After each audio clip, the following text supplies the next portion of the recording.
Okie dokie. And the stream has begun. Welcome everyone to Nobody's Here Yet. um, I love how I sometimes act like I have a successful podcast or something, and sometimes I'm like, wait a second, what am I doing? Well, I'd say it's successful because it's existed, what, 4 years now? Yeah, it has. Oh, it's gotten, you know what? It's gotten a lot done. Let me restart that. Yeah, right? Societally definition, acceptable standards of whatever that word's supposed to mean. It is not that, but I don't think I would want that. Yeah, for real. Like I think society undervalues like being able to maintain a thing. And Yeah. this is through like multiple economic crises in the world, like all this political stuff. It's an international group of autistic people. Yeah. Okay? Yeah. Like that's a lot. And it has like these synchronous calls and async stuff and Hmm. like touching on a lot of different stuff and like it's accommodated a lot of people who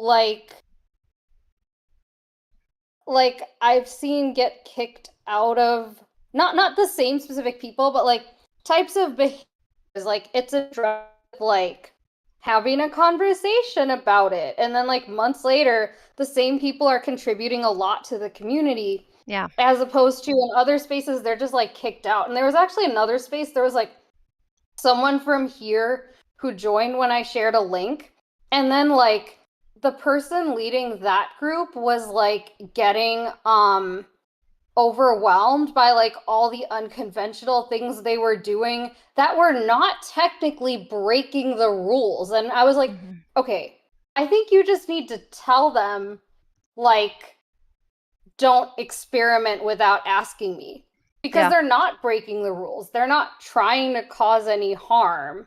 Like they're and then like they ended up having a chat about like how to improve that space and like but it's just like such a different mindset that is like not even common in the autistic world and I just want to like give you so much props. Oh, thank you. Thank you so much. I'm happy to hear that. And the thing that sticks out to me is like I have had mentors in my life, and that is what I always circle back to.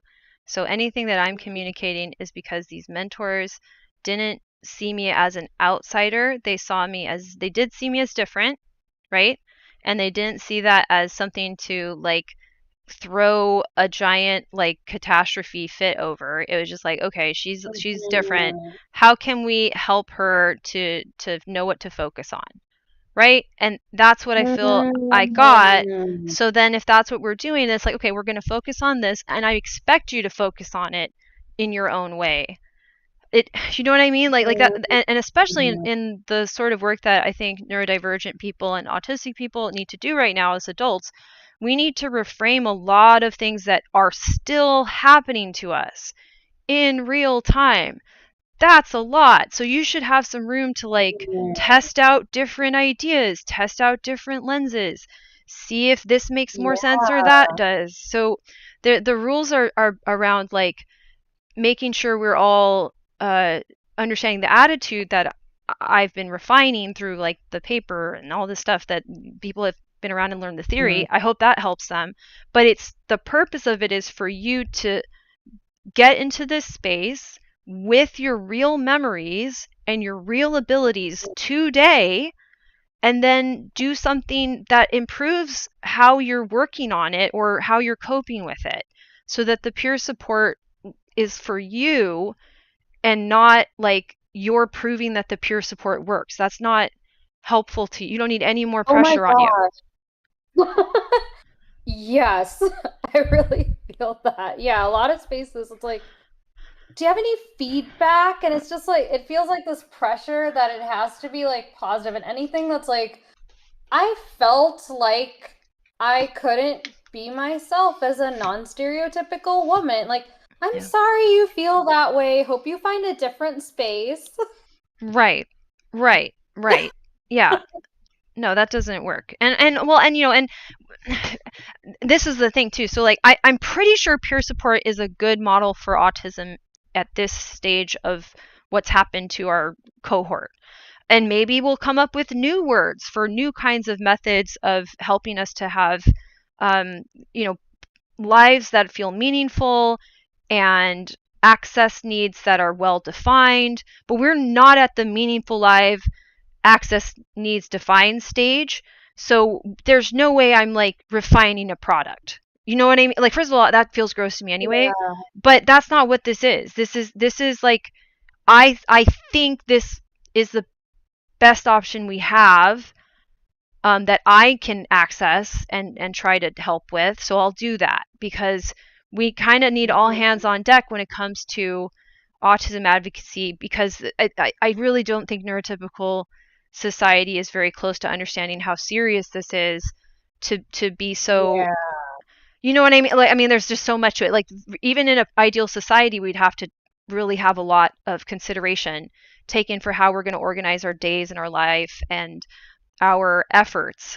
And that has not been respected. And that's the whole like being taken seriously. It's like, if you're being told you're faking it or exaggerating since you're a little kid, that's really bad because that's all of your needs. That's what gets told to you. Mm-hmm. Or people try to put it in perspective, like, oh, Mm-hmm. these groups are being targeted. Like, and what about us? Like, it's so implicit that you're not even able to hear like a thing a politician said and extrapolate that it's bad based on that. It's like they don't need to say it, Mm-hmm. is how just baked into everything it is. Yes. It's almost like it's hanging over your head as a threat to control your behavior in a way that I don't think they're realizing. That's how we feel it, but we do because people have used it to control our behavior explicitly. Where it's like, well, if you keep saying that you have needs or that there's something serious happening to you, we're going to have to stop you from saying that, and we're going to do whatever works. And it seems like my society knows more about whatever works than what autism is, which is really scary. Mm-hmm. I think there's also like there's the element of, so what we're maybe trying to do is in some ways also spread some vulnerability about some difficulties that maybe everybody deals with, right? Yes. And that's supposed to go, that goes off script because you're supposed to fight amongst each other, right? It's a zero Mhm. sum game sort of a Mhm. thing, and therefore, oh, people, it's my impression that people are led to believe that power is the only thing that ever will solve issues. Yeah. And it's like, yeah, in part, yes, I agree, but then power alone certainly doesn't lead to the world getting a better place, becoming a better place for, the various groups of people, especially the marginalized groups that fill it up, right? Mhm. So I think that's a big part of it, I think, as well. Ooh, Oh, no, 100%. my mind's, yeah, splintered a little bit there. No, that was really good because like the way we've learned to view society at large is as an authority that has power, but we aren't able to question like, well, what do you mean by power? And I'm like, wait a second, if power is the things that's continuously hurting me, why should I want to have it? Do you know what I mean? Like, it's like, wait a second, what do you mean by that? Like, what power coming from what? Oh, a system of wealth that's insane, that people can criticize as insane pretty successfully now and not even be laughed out of the building at this point because it's obvious. So your critiques are well founded.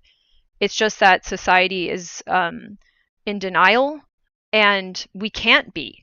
We can't coast. We can't say like, oh well, maybe if I was more powerful, more powerful.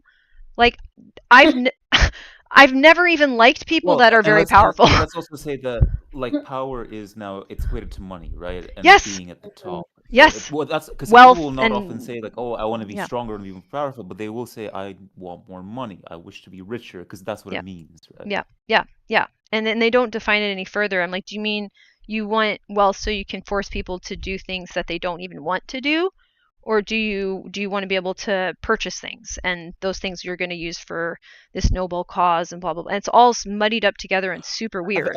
I think one thing often is it's like people imagine it as, well, if I have lots of money, for example, I don't need to somehow find the time, for example, to forage like for, let's say, healthy ingredients to make my own food, right? And Hmm. be able to eat enough and then feed my kids enough and not worry about it. Oh, and then not worry about like finding and allocating the time to make the food. Instead, when you have power and money, you can make other people do that for you, right? Right, but then you never think about them, right? Like that's the thing. Like it's like if you didn't want to do Yeah. that, why didn't you want to do it? And maybe like foraging for food is fun. I don't know. I literally don't know. I just know all this stuff saying about how wonderful our lives are, and I'm like, who's been doing any like up to date research about what all of these new every 5 years or some new big thing that we're all sucked into? I'm like, well, what does that do to us? Oh, no one's really doing research because it's not funded, or even if the research gets done, it's a puff piece that's being published by a Hmm. magazine that's owned by a mega corporation. I'm like, what are we doing? Like, so, you know, I think yeah. people also don't think about like the people who do this work, who do like the cooking or who serve, do the services, because again, we live in a world where the services are not given appropriate compensation, and it's Yes. just like, again, it's like, oh, slave class and like the wealth class, right? Yeah, absolutely, Whatever. absolutely. Well, and that's part of, I guess, getting back to the topic of like wanting to be taken seriously. Like Mhm. autistic people, we have different skill sets, and us cultivating them is our source of joy, I would argue, because we have special interests, and it's very important for us to orient around the special interest. And if we can do that, we're going to do, quite good work, I think. We obviously have a lot of things where we need guidance, we need the time to learn it, we need good materials. There's a lot of factors that go into it, but the interest, the passion that people talk about, that's like being autistic. That's a big part of it. It varies from person to person, but if you get us in a good environment with the right special interests, a lot of times that's going to be a huge like ingredient in our lives being meaningful, and us doing our best to collaborate and cooperate in a society that can be challenging for us to do so, right? So that's like our way of working with the the broader society, is getting into the special interest. So what if the special interest doesn't get paid well, but you're phenomenal at it? What does that do? In this system, it just says you're going to get exploited potentially. Or what if the regulations are, it's a new field and the regulations aren't worked out?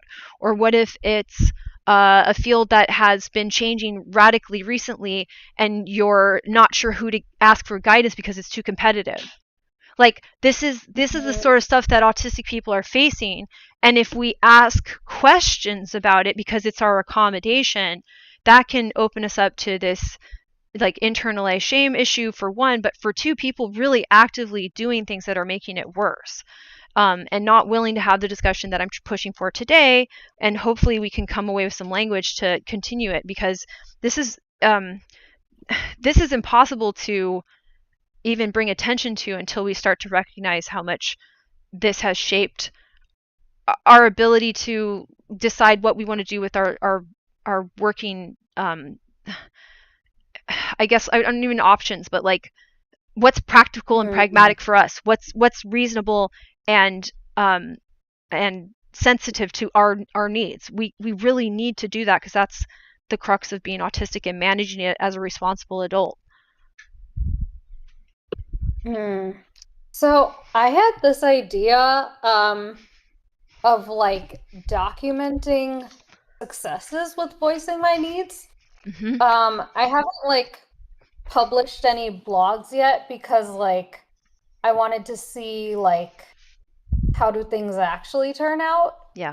Um, but yeah, like I've had like some little successes, and I think like aggregating that kind of stuff could potentially lead to conversations about like why is it working here and not over there? Hmm. Um, and like even like giving people hope that it does work, like sometimes like can like affirm that our needs are real Yes. and like maybe create stuff that we can share that more people can follow. You've made this day a special day by just your being you.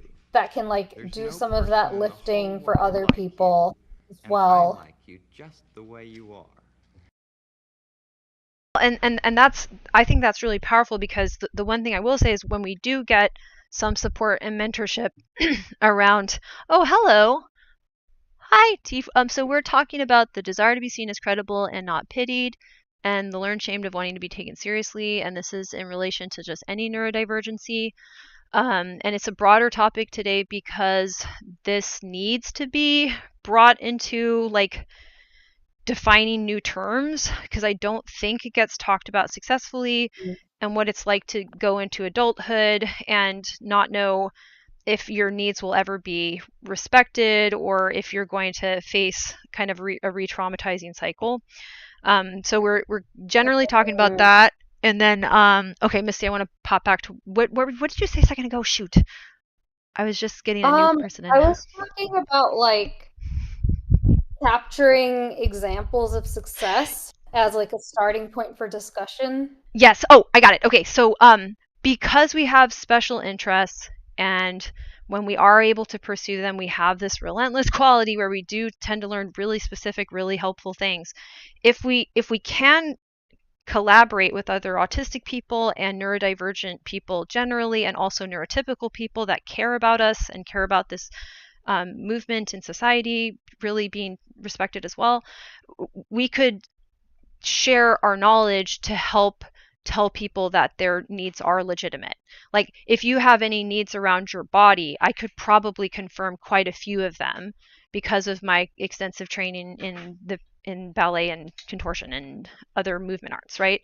So we have areas where we are aware where the standards are, and if somebody was like, oh, is this standard like something I just don't understand well enough, we can be like, oh, no, that makes sense, and also you're autistic and I can relate to that too, so here's how that might intersect. Where somebody with the experience in that field that's impacting you, or that area of life that's impacting you, can affirm like, oh yes, this is how this works, let's synthesize it with your autism or with your neurodivergency. Mm-hmm.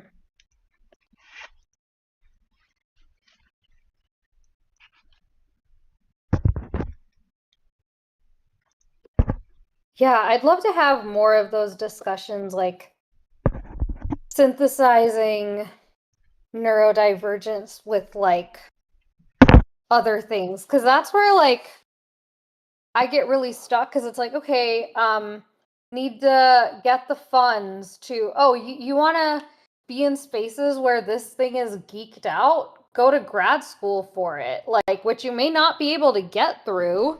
Mm-hmm. And then like be, in a hierarchy where most people won't get like people having differences there. And then like I was asking around, now I know I haven't seen everything there is to see here, but like I wanted to learn more about the impact of autism and ADHD on learning, and like so I can better, decide what kind of experiments I want to do, and like what like what to bother with in the next year versus what may make more sense for like way down the road.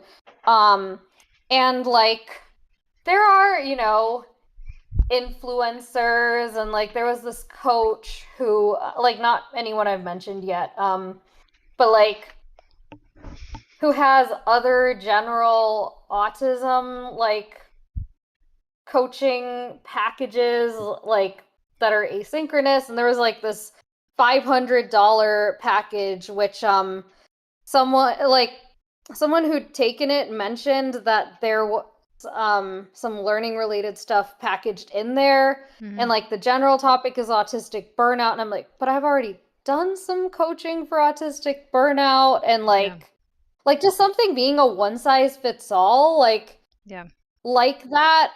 I don't know, how relevant is everything there going to be to me, and like how much info is there even going to be about learning, like, and like, yeah, it's not going to be like vetted against a lot of different people's experiences, like you were talking about. Mm-hmm. And yeah, I'm like, is that discussion happening anywhere? Like, I know there's research being done on kids, but like, Yeah. where it's like integrated with the playtesting, but like it's literally here. Yeah, I digress. Yeah. No. That Well, or a teams of academics that are also doing that, probably. well, and then that's variable because it's all dependent on funding, right? Not community need. And a lot of this, the need comes up from parents, and like nobody's asking my parents what they think I need. Like, you know what I mean? I think they have some opinions on it at this point, to be honest. And they didn't know when I was a kid because they weren't trying to get all of us sorted out at that period. So it's really strange that it's like, well, you guys were mulligans. We'll just try to work on the kids. I'm like, why aren't you including us in this? We're going to be their future, and not in very long.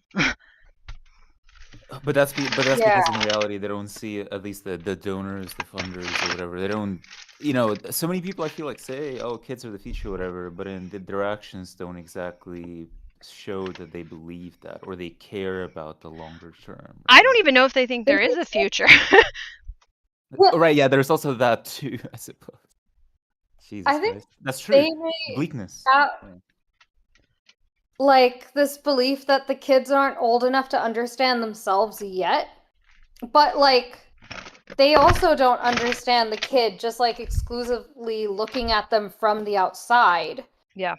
And I think we need better paradigms for like I've been looking into the research field because I've been doing user experience research in tech, and there's co-design and participatory research, and a lot of the times even those kind of approaches get reduced to like sourcing quotes to confirm that what they're already doing is working. Right. Yeah. Or like such a broad research question that the findings don't really say much that's like actionable. Like there's not really room for discussing nuance like here. So I was actually thinking, like, could crowdfunding research work? Like, donations from regular people rather than just like these people who have a massive amount of money, usually because they have massive agendas. Like people usually don't get that much money by just like getting good at a thing and sharing it with the world. And that's what people don't tell you or warn you is the case until you're already an adult and you're like, wait a second. And it's doubly weird when you're autistic or neurodivergent in general and have this hyper focus ability to be into a special interest. You're like, I'm pretty sure I'm like good at this, like I'm different at it, but now I'm like really getting to the point where this is weird how much I know and how that did nothing.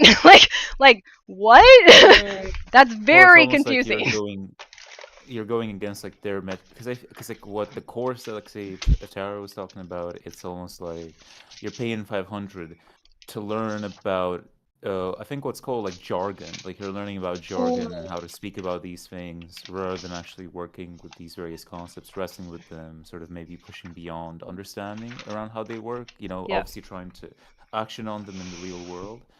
So it almost like that is kind of like what people only a lot of the time look at and what the money obviously looks at.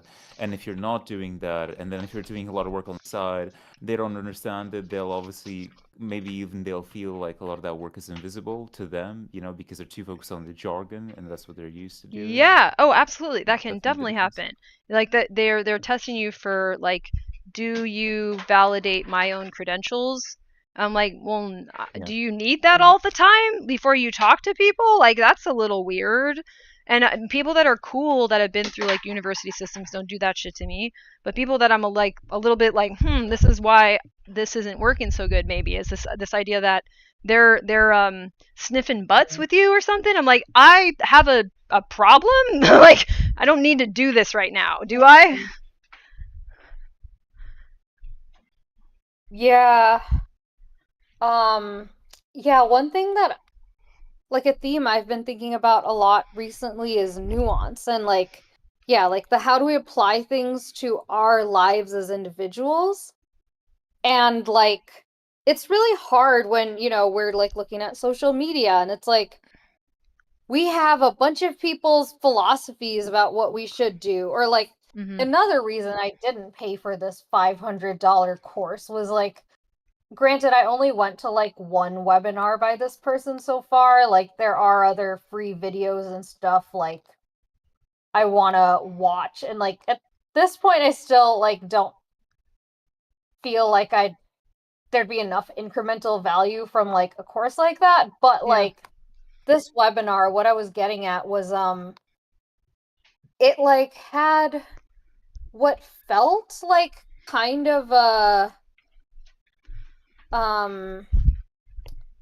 so it was about how to like share about our autism and our needs with like family and people in our lives, and it was very focused on like this is new for them too, like it might bring things up for them. And I'm like, but what about the other side of like you've been denied all of this your whole life? It might take months or years to even figure out what your needs are. Yes. Like this Sounds is like they're only seeing half may the snap picture. at you and you may need a backup plan of a place to go. Right. I mean, I just want to say, like, so, I guess they're not wrong in that, like, obviously you have to understand the other side of the people that you're talking to, what their kind of things that they might not understand, and sort of their lenses and frameworks. If you want to be able to get to an agreement, that's part of it. I'm just saying that's part of it. It's part of it, but it bothers me too because I'm like, hi, you've just learned that you have a social impairment where you can't understand other people's intentions. Why don't you try to predict it? I'm like, I don't want to live in hell forever. Maybe I can appreciate that, but why can't I just bluntly tell them, hey, I was told that you may have these reactions. Will you tell me if you're having those reactions? Because I have it in writing that I cannot handle that.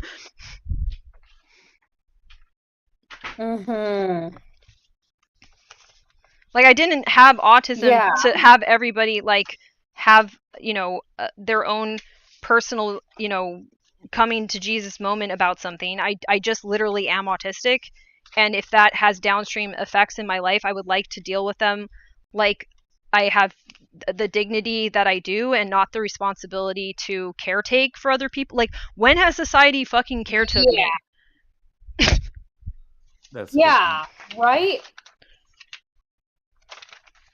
And that's where the shame factors into it, maybe, because invisible supposed disability or whatever, right? Yeah, exactly. You're better off than this disabled person, like I'm supposed to fight them. Like, in thinking back, I don't remember any mention of like you need to think about your spoons and like how much you have bandwidth to do like self-advocacy wise, as opposed to like, yeah, it's just on you to caretake for them, pour them. Yeah. Right. So the irony to actually what I said, I realize now, is they're not thinking about you necessarily or trying to understand you and your position, but then they're almost like, giving the course of like how you have to, how to best manage living with me, rather than how I can better accommodate the reality of, and that you're probably super burnt out at this point. Like, there's a lot that could be said for that. And if like, as somebody who spent my childhood reading books about like what people needed from me socially, I realized I don't want to do that, and I can't. And then I'm like, and now I have a diagnosis that explains why I realized that, and that it's not because I'm trying to be difficult. And that's the thing about like the shame, and like maybe our needs are just too big and too much, and they're not. They're if we can't speak them clearly and somebody says, well, we can't fulfill those needs, what if we give you something that's the complete opposite of what you can do? I'm like, why would you keep doing this to me at this point? I have the diagnosis. Yeah. Oh, you just gave me like a really good idea, because this connected to me. When you just said this, I didn't necessarily think about, well, it is part of the impairment, but ironically, I was thinking about love and relationships, right? Just random sort of like side connection, but it's like sometimes it may feel, and maybe this is where the whole RSD, rejection sensitivity dysphoria, or whatever the name is that they give it, right? Is like Mhm. you feel it's going to be so horrible to state what you need out of, like, say, a partnership in this case. But then again, it could be applied wider, right? With Yeah. disability and with autism. When in reality, maybe when you look at it, it's just a few like small consistent things that are done in like a certain way. And like, yeah, it really you're, I guess, kind of like, yeah, making me realize, yeah, sometimes, yeah, it's just you have to sort of insistently say, no, this is it. Yeah. The diagnosis obviously helps to, to at least give some credibility, unfortunately, with the world that we live in, that like Yes. I would really benefit, or I need these few very simple, sometimes consistent things to be able to function and to Yes, live. exactly, Yeah. exactly. And that it's not only is it pretty specific, if you go to a group like this, you can get more specific than I think you typically get language for, but you can also say, Yeah. "Hey, if this isn't specific enough for you now, wait a few years, people are working on it." But this is a neurodevelopmental difference that is a permanent feature of my brain that is never going to go away, and managing it means understanding it better because it's physically in my brain. And just because people can't see it doesn't mean I can change it in some random way that isn't true in material reality. So I have to go with material reality, and I can't tell people everything they need to do because we're not at that stage of understanding the disability in adults. And part of that is because of the Yeah. shameful history of how we have been treated, especially when you add marginalized identities that were already being abused. Mm-hmm. And Yeah. I'd rather not have to take it to that level, like as insistently as Ooh. much as I have to. But if we're like, hey, I need basic dignity, and they're like, nah, I'm like, no, okay, hold on. Right, and also I'm Yeah. running between the kitchen and the room here.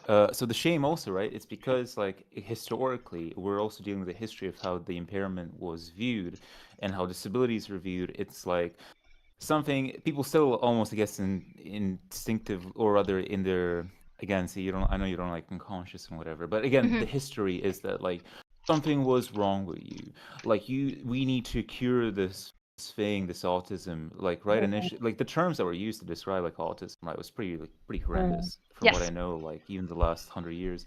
So I think that's the why the shame kind of springs about, because I think even in the most elite circles, they'll not say so outright, but their actions almost, they still act as if it is like a bothersome, or like a completely immorally wrong like thing that you have. Like, and it goes back into religion, right? I'm sure you'd agree, original sin, all that bullshit or Yeah. whatever. Yeah. Feels like to me. And Yeah. scapegoating, and saying like, well, we don't trust some people, and we've got a good radar. And I'm like, why is your world being run by like sociopaths if your radar is so phenomenal and you keep beating up on us? I'm just curious at this point. What are you doing? So we know that we can be socially really difficult at times for people to know what to do with or to even really like. I get it. But that's not a reason to then say, oh, well, that needs to stop. What you are needs to stop. I'm like, can you tell me what I'm doing wrong?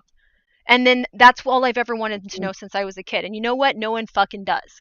Nobody tells me, and they make it like I'm making it even more weird. So I've tried to learn all these other ways to ask about that and point that out and say, like, you have not made a society where I can ask you, okay, what is the actual problem?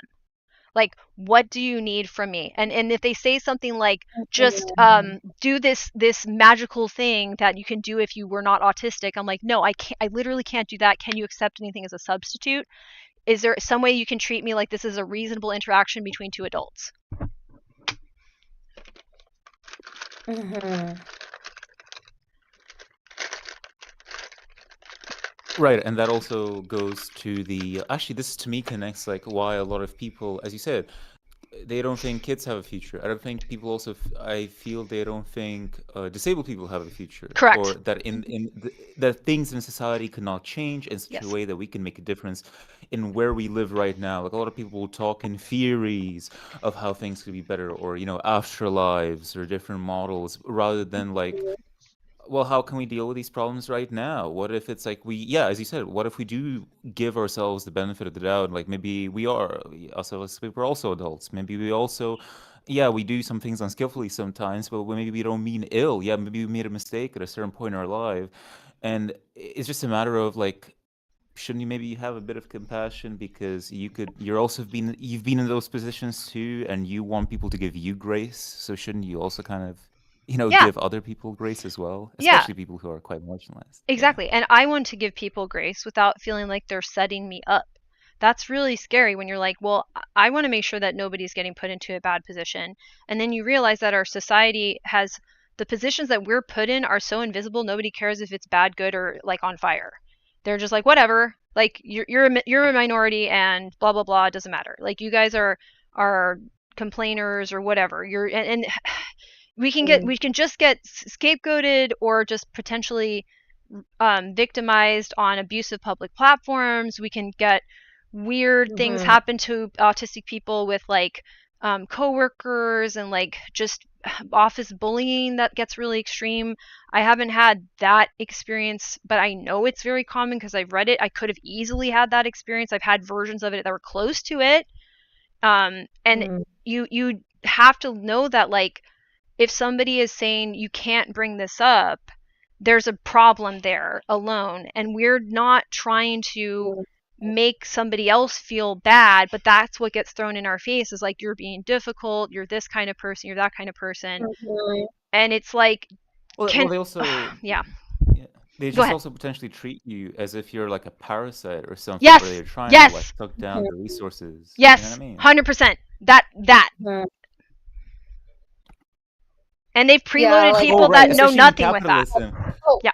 Right, okay, it's because it true reminds. some, Yeah. but I'm Sorry, go still ahead. expected to put into the pie. Like, okay, I'm just trying to be like, if you can't meet me, I'm not going to meet you.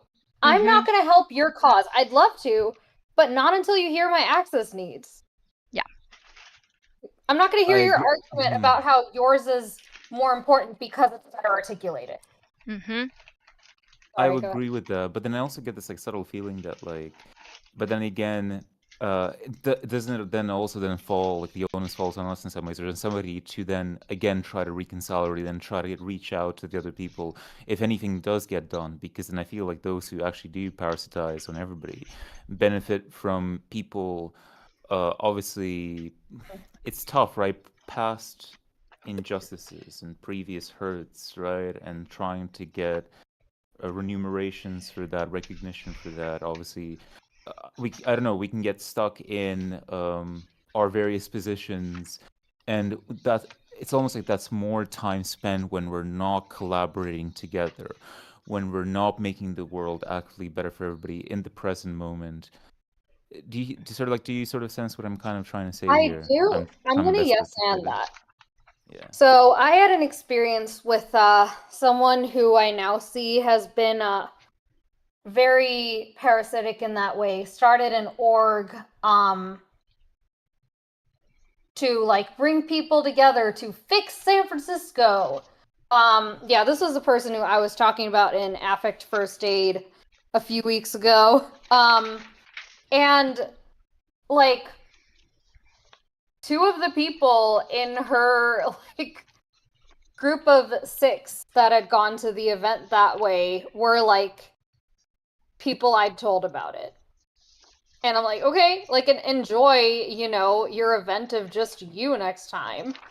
And like I shared higher quality stuff I'd found with those two people. Like, I actually think that when people spend this much time trying to educate people who explicitly don't want to listen, as opposed to the people who do want to learn, like, we're here because we all want to learn. That takes even more resources away from the people who do want to learn. And, like, in that group, I vibed with everyone but her and had great conversations. And I've connected with most of them on LinkedIn now, where we continue sharing things with each other. Like, oh, like this thing's happening, free such and such. So I think a lot of people overestimate like how much power these people have. Now if you're talking about like you actually have a conversation with like someone from the White House, like that might be a different story. But like I actually think a lot of this energy, yeah, we're not working together. Yeah. Because if we look at it at a higher level, okay, yeah.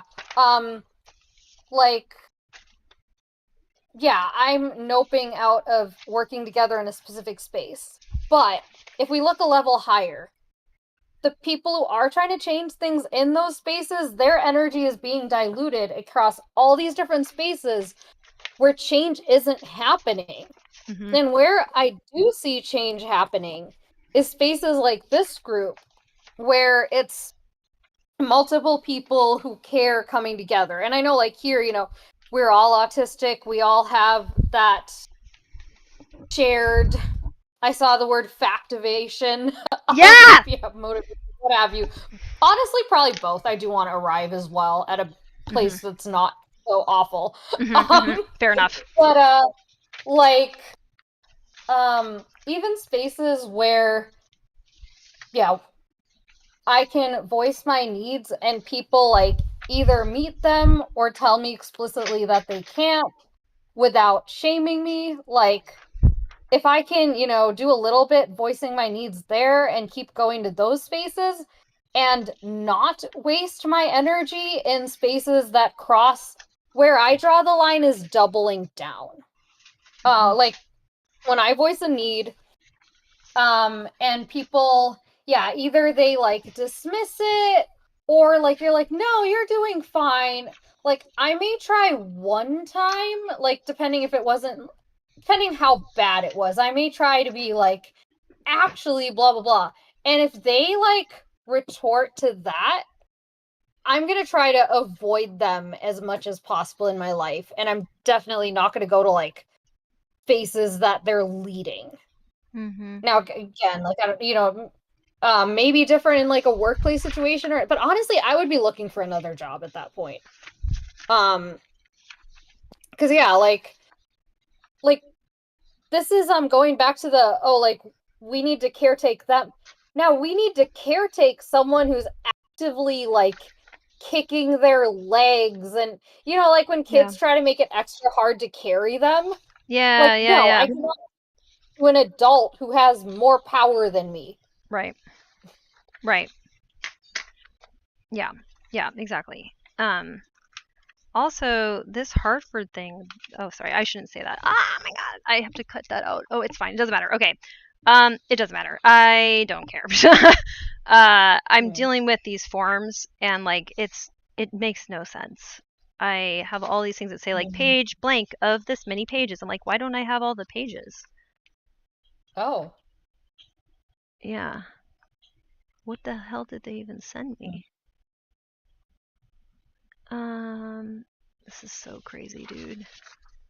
I also wonder if you need all the pages, because like maybe they're not all relevant to you, and some of them are for like legal use only. So what happened is now that I am putting these together to take to a lawyer, and these are what was sent to me months and months ago, and I'm trying to piece together the timeline, which is shitty because it's very confusing.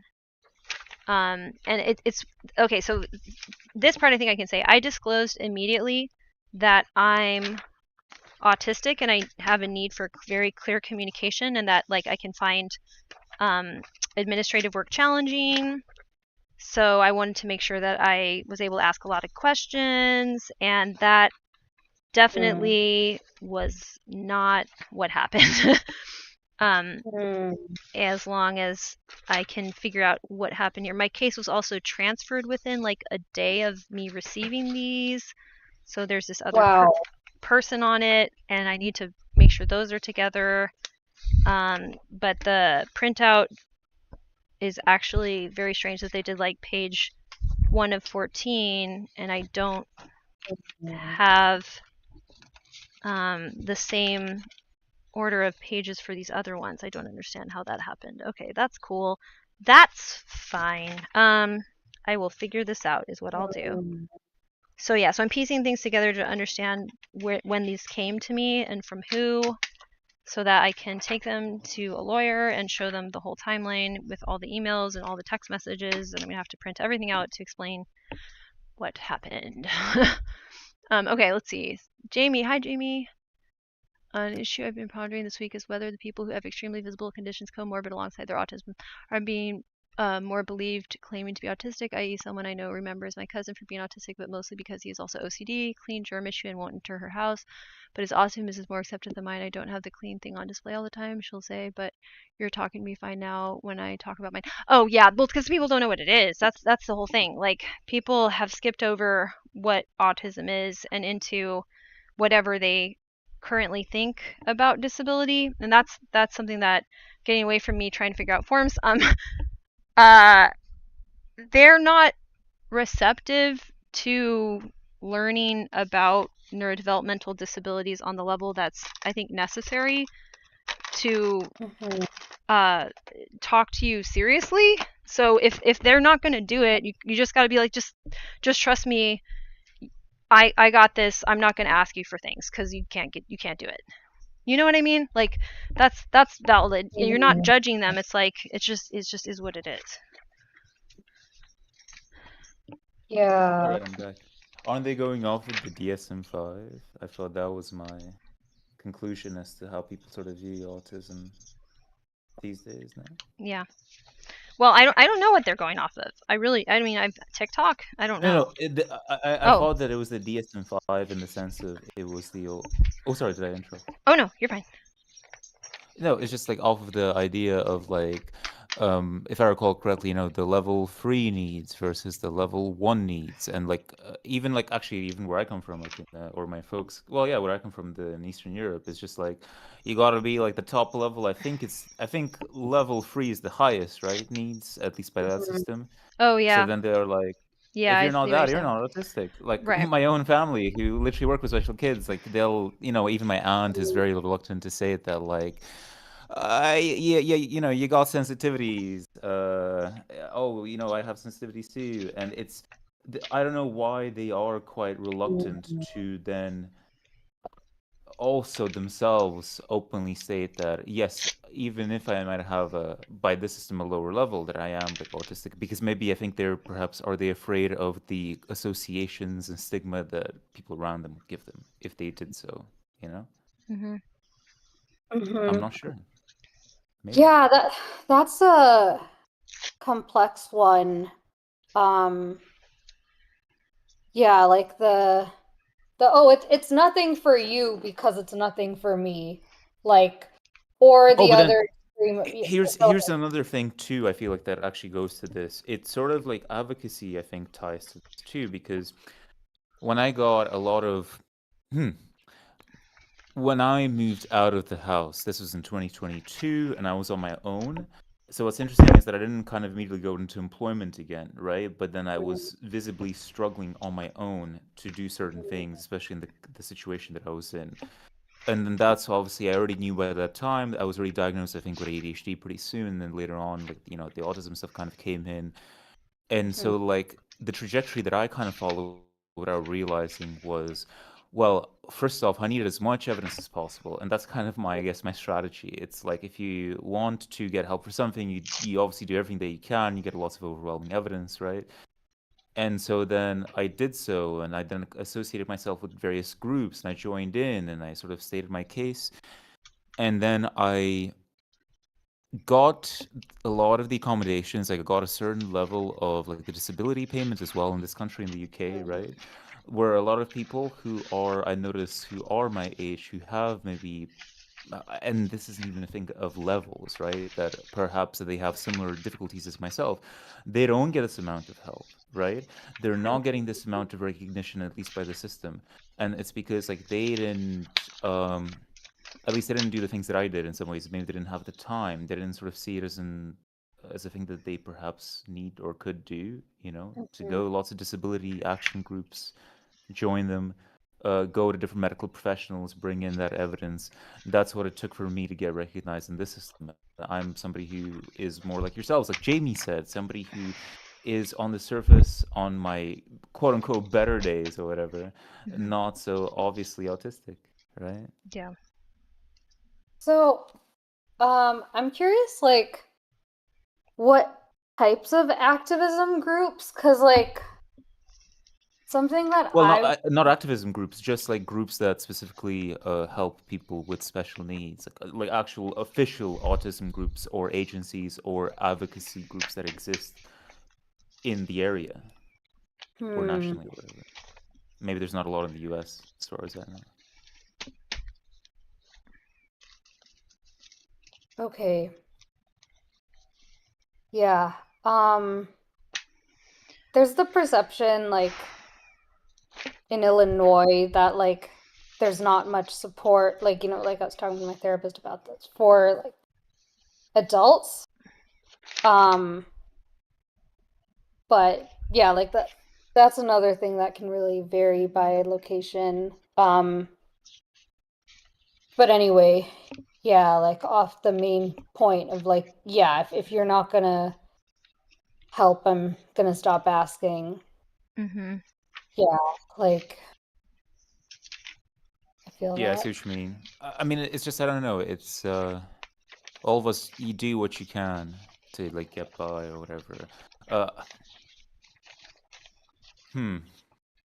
Yeah, I mean, there is a line, as you said, right, where if you don't see eye to eye, it's just like there's almost it feels like, yeah, there is no point in something to continue, right? People don't like I've had things like that too, where no matter how much I tried, somebody just doesn't understand what you're saying, or they are convinced that like you are like fibbing to them, lying to them, or like misrepresenting something, or Mhm. you don't understand the metrics of what we work by, and Yeah. then they will get ideas of like, are you trying to scam us or something? Are you trying to parasitize and get in because you're some sort of shady person? Right. Or they'll say you're crazy. Or like I've had like in the medical system where they're like, this guy could be delusional, so you can have Yeah. that as Wow. well. Yeah. Yeah. Exactly. Exactly. And that's what I'm gonna be dealing with this whole thing, where I think I got pegged as like someone you could possibly scam, even if it wasn't malicious. I don't know. I don't know what the system sounds like, but it doesn't look really good. So then if I try to point it out, like, I think you guys like did this on purpose to me and I didn't do anything wrong, like, but that you thought I would doubt myself or give up, which is really scary because that means they don't understand what this does to an autistic person or any disabled person, to have to figure out like the So they're not even mixture. thinking about that. No, they're not. And they just see that you go away. They see that the disabled person goes away. So they're telling me like they might potentially have statistics that they've looked at to understand when you can get a disabled person to vanish, and they don't care why we vanished. And we have a really high Yeah. incident of negative Mm. outcomes from that. Like really negative ones, Well, which we won't get because it's into, but like yeah. imagine that they also might not have any friends or relatives who are autistic Yes. themselves. You Right. don't live in a shared context with them, so then to them, like you're just part of the job. Oh, Mhm. once you go away, you're just another case closed or whatever. Maybe they're like, it's imagine like you're trying to get help or like you're obviously getting through like the weeds of the system, and like the person you're working with, you have the misfortune of them being on a bad day, and you catch them at a bad time Mhm. or whatever, because that can certainly happen, right? Right. Yeah, one thing I put in the chat is I wonder if there are any local orgs that help disabled folks with navigating stuff like this. Because yeah, like I don't know, if you need to bring up like the systemic issues of, how it may have been. I mean, again, it depends like what kind of case you're trying to make where. But I have heard like that sometimes it's just a matter of persistence and not going away. Yeah. Yep. Like that they intentionally try to make everyone go away. Like, I heard that in That was in some Illinois ways they me with tried this to. group. So yeah. Sorry, what? It was impartially in some ways me with this group at some point. When I first joined in, I wasn't sure whether like, yeah, it was an autism, I'm autistic, I think, or I thought, and I still think somewhat. Am I? I think so. And then I was like, I just, as you said, you persist. And I think actually what you were kind of worried about, Tara, at the very beginning of the call is actually what you do. You join lots of groups you share various parts about like your perspective, your life, and you just like obviously hope that you connect over some things and you get like a small nugget maybe of an insight or an idea that could help you. And I think that's sometimes perhaps the best that you can at the moment can get from these various groups that you join. Like, because you're asking about any local orgs, you can also join like over here was like any autism sort of like descriptor or affiliated group in your local town or in the area. You join a commission, you join a charity or an organization that works with this stuff. Doesn't matter if you don't necessarily quite meet the eligibility requirements. You just sort of like, well, if you even a little bit, you know what I mean? That's what I did. Yeah. Yeah, like I guess I haven't looked into the official as much after my therapist said what she said.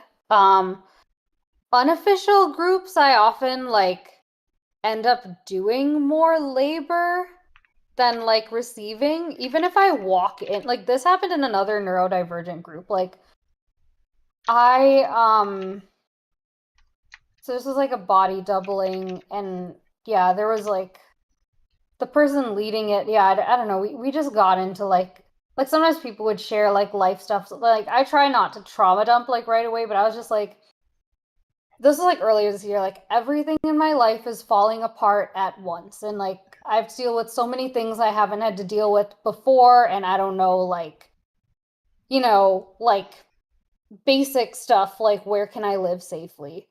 And then she was like, yeah, like reach out to me if you need anything or you want to talk, and I'll do the same. And I'm going, what made you think I'm in a state for that? Right. And I'm like, okay, I'll have to let you know, like, if I have bandwidth. And then, like, she never did. And, like, I get, like, sometimes, like, yeah, I've had to get used to the idea of, like, I'm an adult now, and it's not, like being a kid where, there are a lot of dynamics of, like, I need something that takes priority, but, really, when I'm going through what I'm saying is like the worst time of my life, and I'm telling you straight up that I'm overwhelmed, and this is in a group setting where like I didn't consent to DMs asking for emotional support. And granted, like I can still like say what I said, so I'm not like too, but I just, after having experiences like that, I was like, okay, she took it that I'm someone who gets it. And then there was this time I like voiced an access need in a group that wasn't neurodiversity specific, and like everyone there turned out to be ADHD and was like wanted to voice their traumatic experiences of having their needs not met, since there was this person here who gets it, which was so rare. And like during that time of my life, which things still aren't resolved, but I'm at least like less in shock now. And I found some band-aid solutions. But yeah, like I had multiple orgs within a month and a half. It was every week or two a new situation where like I tried to voice my needs, or I tried to like offer, basic empathy for someone, like helping them up the stairs. And that was met with people putting all kinds of emotional labor expectations on me for within the group or like beyond the group, like just being in my life, and sometimes putting it on me like I have no one else, which is why like I'm pretty careful about like the kind of spaces I go to where disabled people go.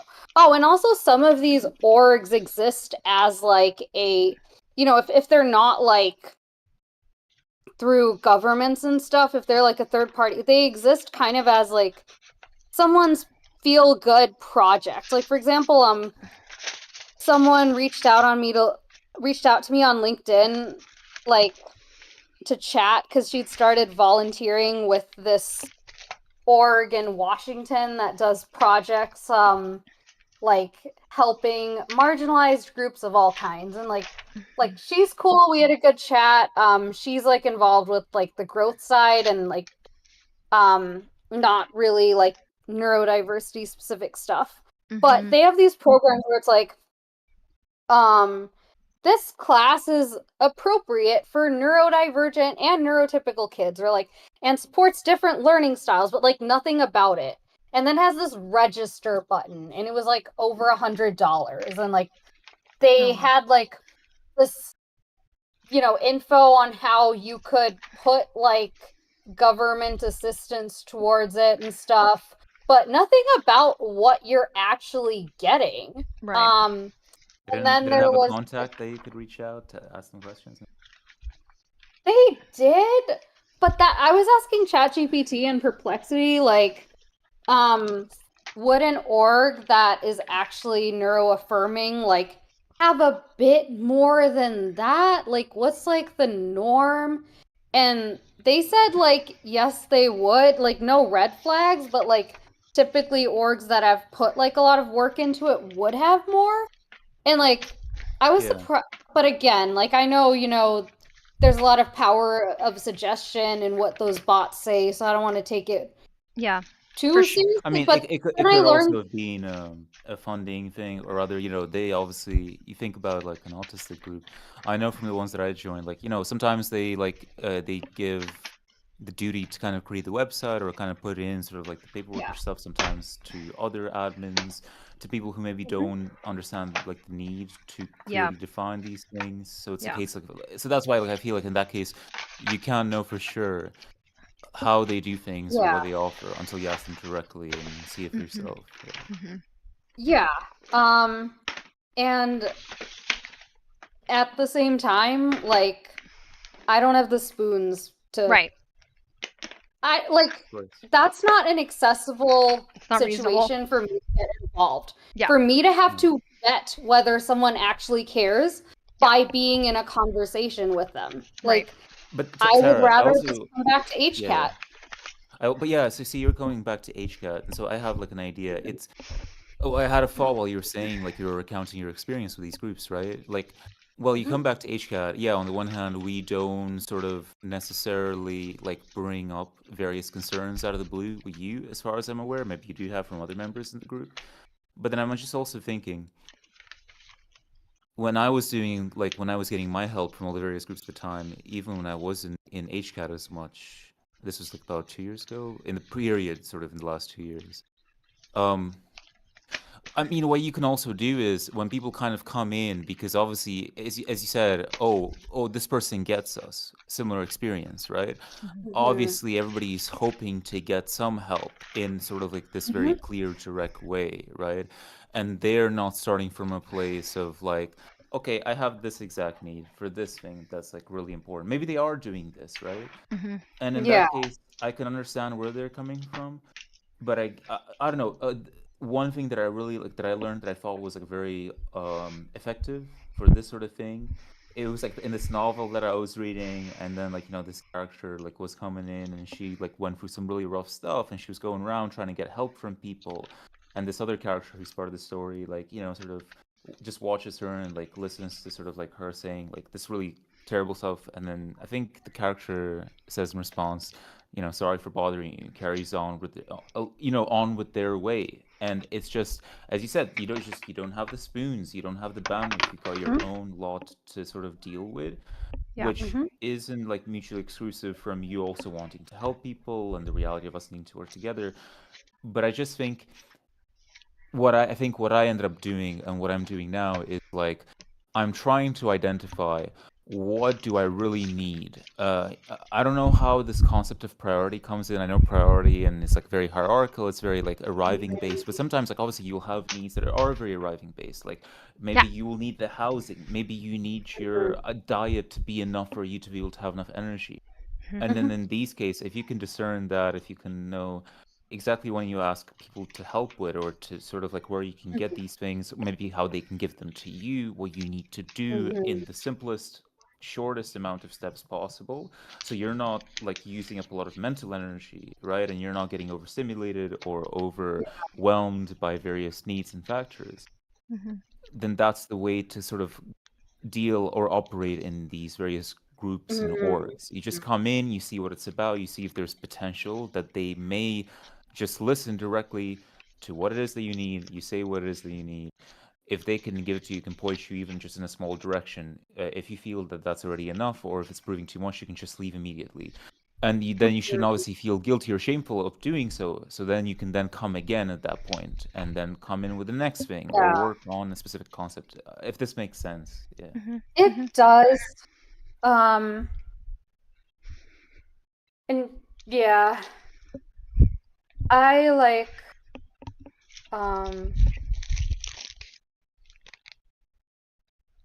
yeah, there are a lot of layers of things to figure out. Yeah, like what different types of orgs are out there and how do they operate, and it feels like a whole world versus like looking outside the autism spaces world of just who knows, someone who's hiring for like work not related to my tech career, where there's not a crazy interview process, where like not super high demand. Yeah. Like, you know, crowdsource that. Well, and that's the whole idea too, is that we don't get a lot of ideas for ways to make our lives fit the current society, and we have to do a lot of brainstorming on that, which is hopefully part of what this accomplishes, even if the inspiration for something that I'm talking about may come from something specific. I want it to be generalizable to then requesting people to include you in services that already exist but aren't actually meant for us, which is a problem. I think that's the biggest problem, is like the services aren't actually meant for the quote unquote level 1, right? Like they're meant for 2, 3, accompany, you know, with accompanying intellectual impairment. Because we don't have an intellectual impairment, it gets really weird for us to actually get services. So much so that I think most of us aren't even trying to get services, at least in like especially the United States, which is its own mess. So that's complicating this as well, that like even if those services exist, you kind of know they aren't supposed to be for you, that they're meant for somebody else. Yeah, and then at that point it's like, okay, there are other services that exist for like low income and, you know, women and cultural minorities and like everything else. And I do see like some neurodivergent people who've gotten a lot of support have gotten it for other things. Right. And like one path is like the being exceptionally good at a thing, but then that thing falls out of favor. And another path is like I've gotten a lot of support from groups that were like dominated by Asian folks or Asian women, for example. Because you'll have a shared context, right? A shared reality in some parts. Right, so then they will be able to understand you as well. Yeah. And sometimes like that may even go better. Like, okay, I'm autistic, so this doesn't work for me, or like, can we tweak it this way? Versus like people who think they already understand autism. Sometimes it doesn't go as well. Right. And they think I'm like being picky and spoiled, as opposed to like sometimes like from other Asian women, it's like, oh wow, it's already hard being an Asian woman, and then like add this other layer. Like I can imagine it must be hard. I'm like, thanks. Like that's better than like there was this place that they do like apprenticeships for disabled people, but then the way it's like mapped out, it's like, or the way it works, our data gets harvested into this place which seems affiliated with this national employment database, and like they take our accommodation info in addition to our employment info, And then, like, if companies like us, based on this, like, very one-size-fits-all application, they'll reach out and we can have regular interviews. And then when we're at the job, we have to, like, find ways to get them to support us through this program in addition to working with us. And, like, so that would be harder than a regular job. And, like, I was trying to communicate that, and, like, this person just saw me as, like, being very picky and, like, didn't care, like, what I had to say, because, like, she already had experience helping disabled people find work. Like, does she not know that, like, autistic people and interviews, that's, like, the main thing that, like, even like half-assed, like, job accommodation programs are, like, trying to work with us because we do not interview well, or we find the interview process so stressful we don't want to try even if we can interview well? Well, maybe that's the thing, she didn't know. And so, like, the people can't just say that they don't know, or they can gauge, they just don't, the self-awareness maybe somehow to That's know bad. that you just don't know. That's Yeah, I know, but a lot of wow. people don't know. That's what I'm saying. Yeah, wow. Yeah, like, it's often worse than if I go to someone who doesn't work with disabled people. And especially, like, a lot of these programs, like, someone has experience working with disabled people in a different context, and they don't understand, like, how different it is in the startup world, or, like, how it's unique for autism specifically. Like, this program seemed like it could be a fit for someone who's, like, looking for a coding job and they have a foot disability and they can still work 60 hours a week. Right. Like, and like, yeah, there's just not a level of maybe we don't understand, which I get more of from the general public. That's and what's strange to me too, I wonder about this now. So I feel like there's a split in the intellectual disability as well. And I think we're perceived as a gray area between intellectual disability and, like, physical disability. So I would probably assume traumatic brain injury is living in the same no man's land as we are.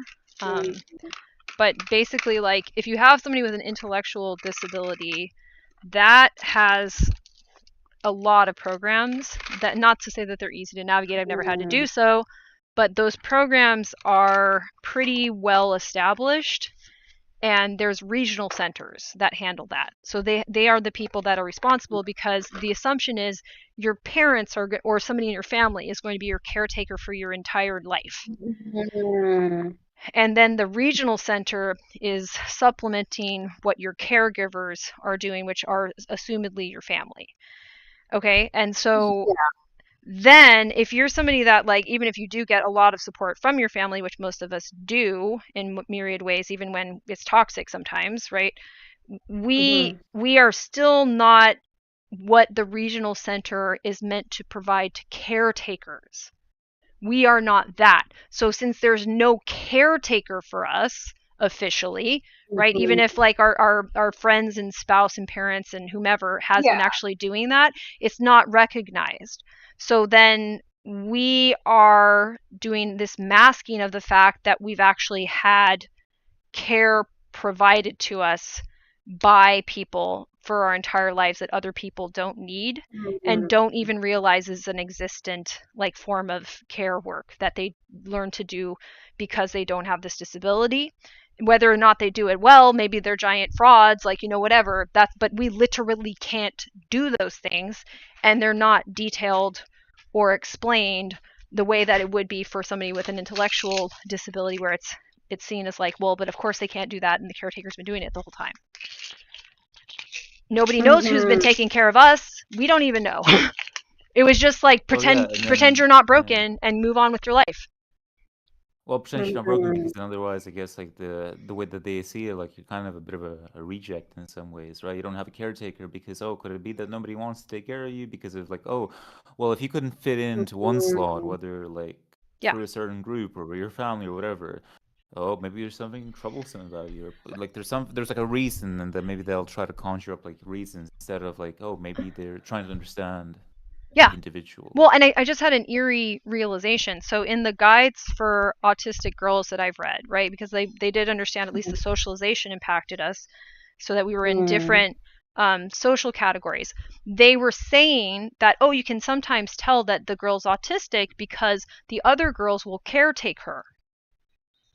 Older girls will caretake her. That happened to me.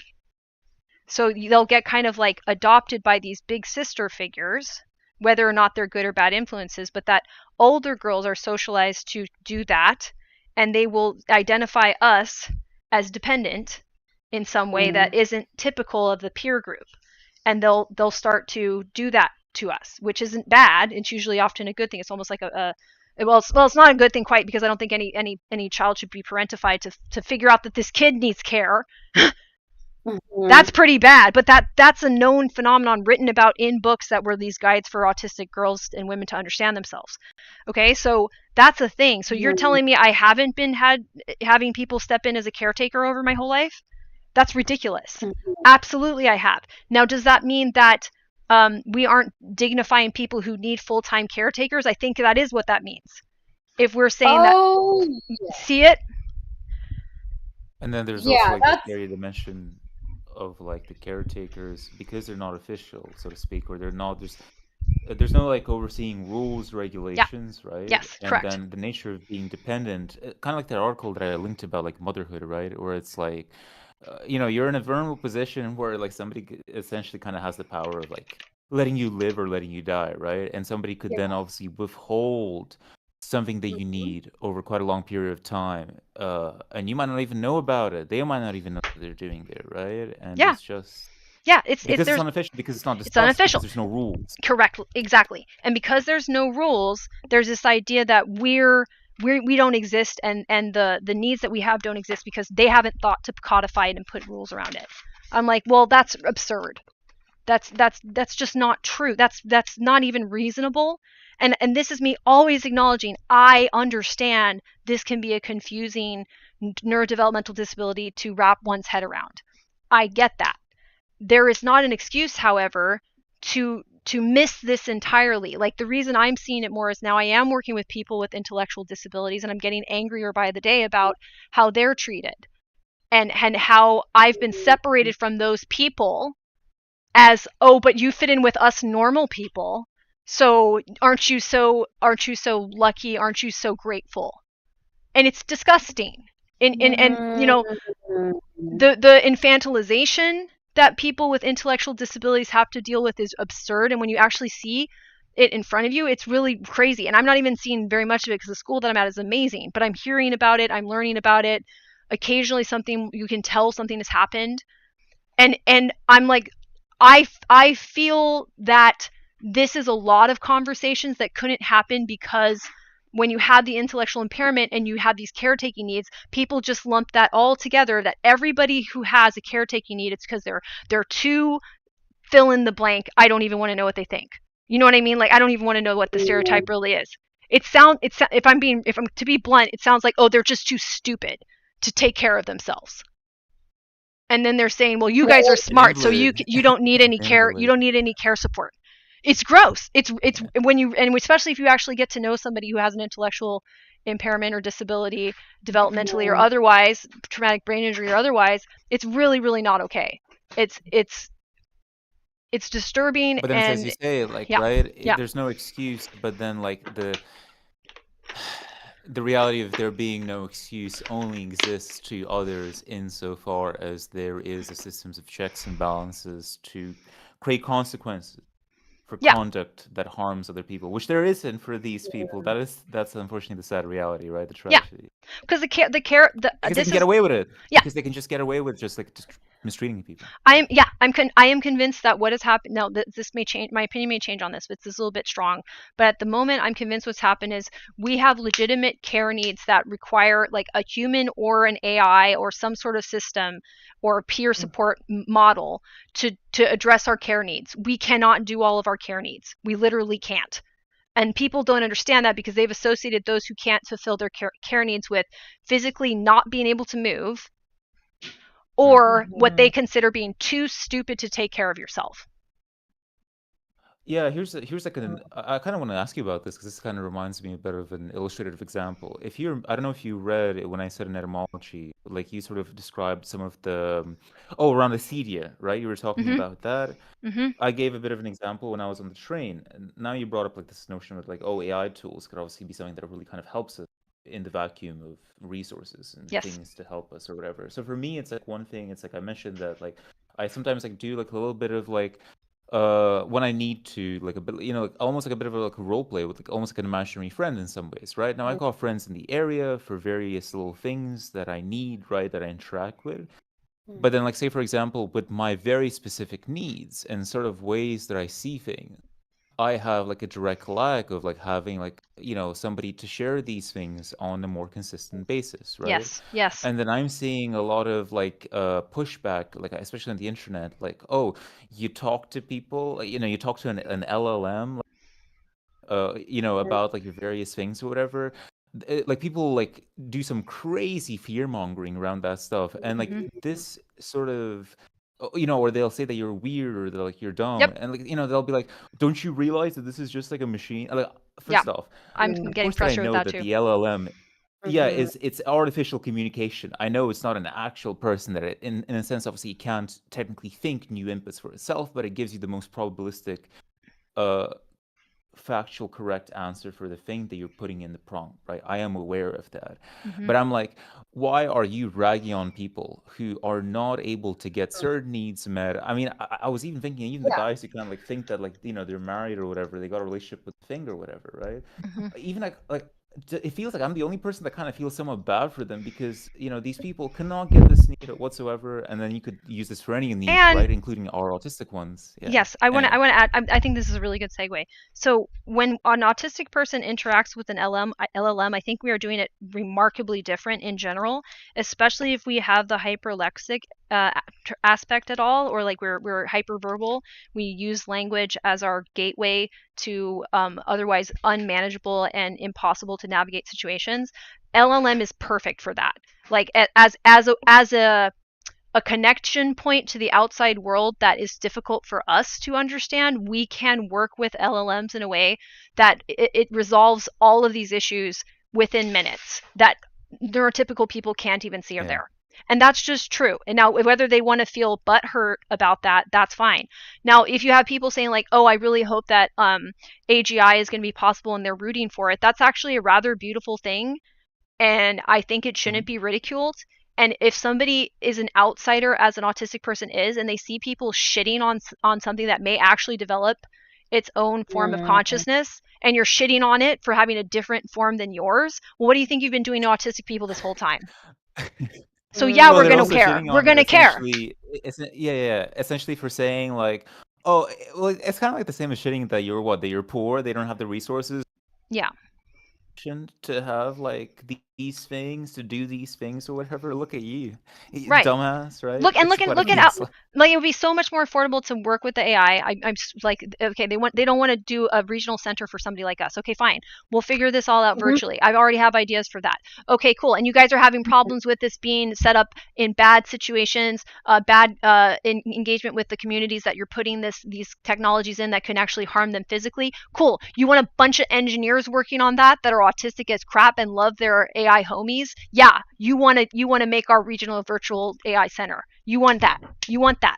But to convince people of this, there's so many conversations they have to be open to, and they have to hear my passion and not think it's crazy. They have to listen to me explain a whole theory about like factivation, but they kind of have to at this point, because the problems that we're outlining, it's not that we're stupid.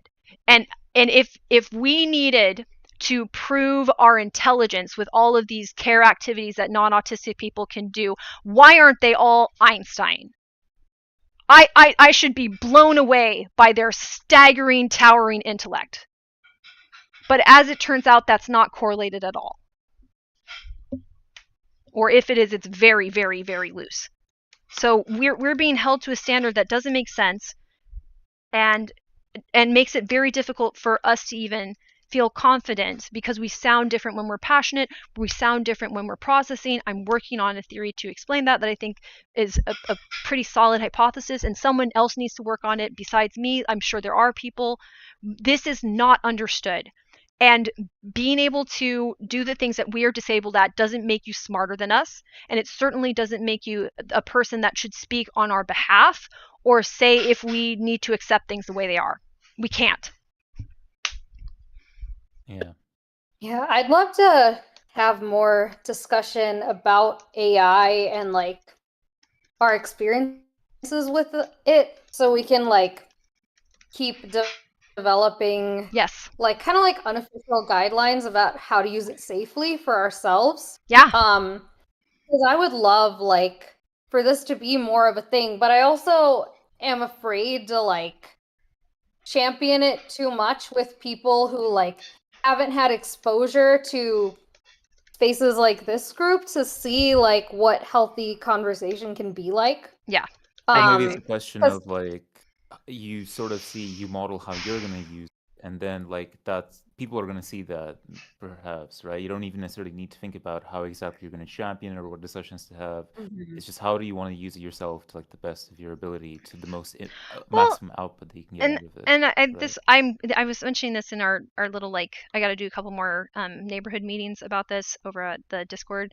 So I do want to get myself out to some more AI people. That I'm going to go to a friend of mine who's like in the music world, but she's been moving into like AI and the tech world. She's doing a hackathon, so I'm going to go over and try to do that. And as I'm getting more energy, um, it's hard to it's been it's been hard to recover actually from what happened. I've realized, but I believe it's Mhm. possible if we reach out to a couple more organizations to have something that can be like a training ground, because I think the AI has to be approached cautiously since there's a risk for people to uh, not Mhm. have, well, how do I say this? I think what we've built here is really special. I think I had a lot of people that gave me the tools to pass on to all of you, and we've been refining them. And it would be really, really Mhm. good for people to be exposed to this before they start even imagining what they might want to build. At least they should be able to consider it, Mhm. because this is why the AI is working for me. Hmm. Yeah. I would love to like work with you to dissect that more. Like, get that into words that can be shared with more people. And keep kind of checking that based on other things that I'm hearing in the AI world. Mhm. Um, yeah, like also happy to share about my experiences with hackathons with you if you'd like. There are like a Hmm. lot of unique challenges in that environment, especially for like low energy and neurodivergence and everything. I think it's like, so are you like, do you know if you're gonna like work with your friend on things, or are you just gonna like show up and then go with the flow? Like, I think Can I I'm just quickly gonna. mention something just so I don't Oh, go for forget? it. Yeah, go for it. I was just gonna say, like, so, like, my experience now with what I was doing with the LLMs, right? I don't like, see, I don't like calling it AI because it's not Mhm. necessarily intelligence. I call it AC. It's artificial communication. But I've been doing like when it comes to building, I must have created something. So I call them codices, right? A codex or whatever. Or I try like different building models. I must have made probably in the upwards of like maybe at least 400 of them, right? For various tasks that I was building on, like how to make a certain type of meal, things around the house, how to have a certain type of friend. My experience was a lot of these were not the correct model, that I didn't necessarily then replicate them a lot. I'm only just realizing it now. Maybe this is a useful framework for how Mm-hmm. you use it. I've made Yeah. like, listen, I've printed off hundreds of pages. Like Oh, I've yeah. worked a lot with it over the last few months, but now I've kind of tapered down a little bit. So maybe I found some useful things, but Yeah. yeah. Yeah. Yeah. Anyway, I think. Well, I think that okay, so here's how I would explain AI to people, and I would have to end up explaining my whole like building arriving theory thing, which is evolving and getting more dense by the day. But The concept of facing. So factivation is also building off of this concept of facing that I've talked about, where if you're going to build, you need to stay facing something or someone, some collaborative element, whether it be a person with their own tools that they're going to bring into the mix or the tool itself. And with the AI, you don't know what you're interfacing with. It's both a tool and possibly a future person, which is really weird philosophically, but we have to say it. Okay, that's not crazy. That's ethical. So to be ethically responsible, you have to say like, okay, well, how do I work with this? And if you use the approach of facing, it's the same as working with any person. And that's how you should approach it. You need to approach it with the respect that you would when you are staying with another entity that has input that's different than yours. That has a different way of reaching conclusions than you and has a different means of taking in the information you're giving them. That's why you're there. If it responded the same way as a human, we wouldn't bother talking to them. That's not why we're there. We're there because of what they are bringing when we are together. And AI is a captive audience in that, like, it can't face away from you. I mean, it really is there, and programmed with prerogatives to be helpful to you.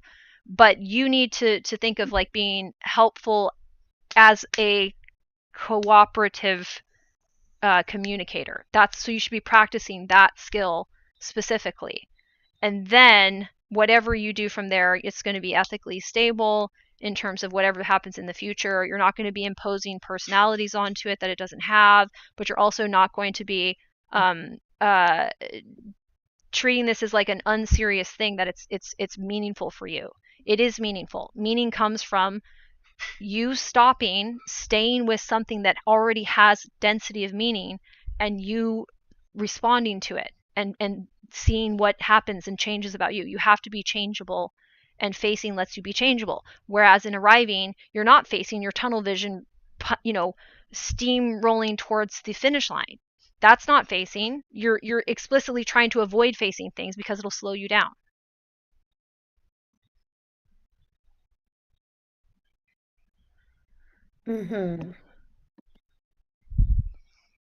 Yeah, I hear all that. So my question was more like about how you plan to participate or like talk. I know some people at this one, so I'm a little bit more comfortable. Like, there's like 2 friends that Kayla doesn't know that I know, because the music world is kind of funny that way. So even if I like people I've met through another musician, people I met like years ago at like, I don't know, some social event that also is in the music world. So I'm gonna go and just meet a couple people that I know socially anyway, and this is like a way of just seeing what these sorts of events look like. So I might try to go to other ones in the future. Okay, cool. So something that yeah, I've been to 2 hackathons so far, and I like didn't really manage to do this. So like what I wanted to do was just like go walk around, chat with people about like what they're doing, and like use it more as like just being around people who are interested in this stuff. And I ended up getting roped into projects both the times, and like it was just very intense with the trying to build something very fast and like delegate and just so much social complexity. Okay. And like, so I would recommend like just not, getting involved because it's incredibly arriving. It's building things very fast. And it's like, building things that are supposedly gonna do things in the world without having space to understand. And there are some people who don't understand the difference, and they like get all hyped up that their idea might actually win and it might actually change the world. And then there are people who are just there because they like to geek out about tech, and it's a lot of like misalignment and like people coming together to collaborate without first like clarifying where they stand and a lot of pushing people into other roles to make the arriving happen. Ugh. So I really like the like when they have little workshops and stuff, or just like when people like generally, you know, more like network, but like everyone knows that you're not going to get like 50 LinkedIns in an hour because it is like a quote unquote building environment instead. Just Okay. like talking about what people are doing and all that. Okay.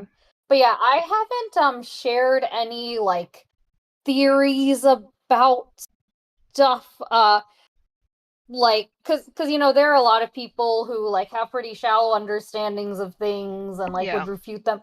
I did find one person who like actually through working on a project this time but he like had a blog about like getting AI to reason deeper, so like Oh. I said that I'd like to chat with him more, and then we had a conversation which ended up being good for both of us, but it was like I showed up like I had like a list of questions about his blog, and he's like, so you had a career change that I'm interested in. What was that like? Oh, Why did you do interesting. that? And eventually I was like, I'd really like to ask a question about your blog. Can I do that? And I did get a little bit of that. And also he did tell me like some of his career exploration that may be relevant to me. So that ended up being like a good, nice, neutral interaction. But it was an exercise in like boundaries and, you know, just people try to move very fast. Like there's this one point I was like, I am hungry, so I'm gonna go sit alone and eat. Yeah. Yeah, I'm And hungry like, right now. but yeah, it was okay. Actually, this was the day before I had that meltdown that I talked about in Affect First Aid. So it was like 2 days of this hackathon, and then the next day, like that situation. Um. So yeah, just it's an environment where the arriving is so fast that there's not much time to think. Uh-huh. But they occasionally have some workshops in there where you can learn stuff, usually at a very shallow level. Okay. But it, you know, occasional like basically if you have a way of being in spaces where like you know most people aren't going to be for you and you don't try to like put yourself out there and really get everyone to understand, but this is my strategy anyways, like be discerning about who I want to talk to.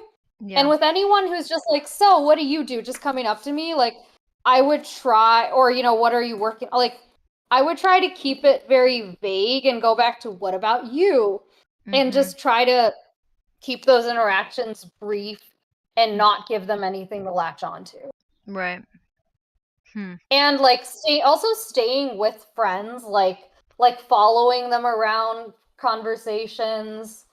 And yeah, I was also with one friend this time who like knows I've had terrible extractive experiences with networking, and like he's ADHD as well, and we were able to kind of like check in with each other, like this is intense right now, just all of the oh, also there's a lot of ambiguity of plans to Okay. an extreme, to the point that I don't that was think like I'd like that. exhausting. Yeah. Interesting. Oh, there's like it's like ambiguity on every dimension. Um, so yeah, like if you can observe what the environment is like without getting involved in it, that's one. I But will do that. But I have been like very tempted to get involved.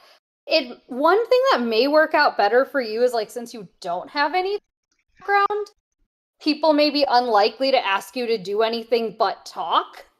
Right. I actually noticed that there were some people without, like, there was a doctor at this was a biotech event I went to, and like she was just going around like asking people about their experience, and like when like I asked her about hers, she's like, I'm a doctor, like, you know, like it's limited like what people could extract from her given the environment, given the mindset that they'd be like coming with. Right. But also like she was just very like, I'm a doctor looking to learn more about AI. Versus if you're like, I have a theory about how AI should be. Right. Like, people should be lining up to fight you. Interesting. Or Ha! trying to learn from you, but in a way that's like very extractive and fast paced and like, oh, what about this? What about this? Like kind of Okay. jerking you around. Yikes. Well, you make it sound like it's they're opening a debate or whatever, which Yeah. that's a different story. Debate or trying to quote unquote soak up information as fast as possible. But these are the people who do not know how to slow down. Right. These I guess events a factor, filter for yeah, them. a factor that's sort Okay. of becoming evident to me is that there is at the moment, right, Mhm.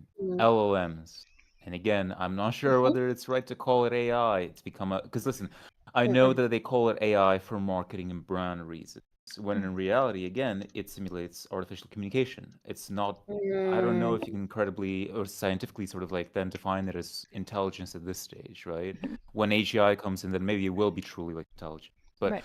there's a lot of investment, there's a lot of money, so you're gonna have so many opportunists with this new hot thing coming in, trying to obviously see if they're gonna become. So either it's gonna be that the hype is gonna be just the hype, it's gonna be a tool that's gonna be able to do certain things, and it's gonna be like the gold rush, where there's not gonna be so much gold to be found, but it's the people who will be trying to sell the shovels or like around the debates, hosting the stuff that they're looking to make the profit, right? So that's something to keep in mind, I think.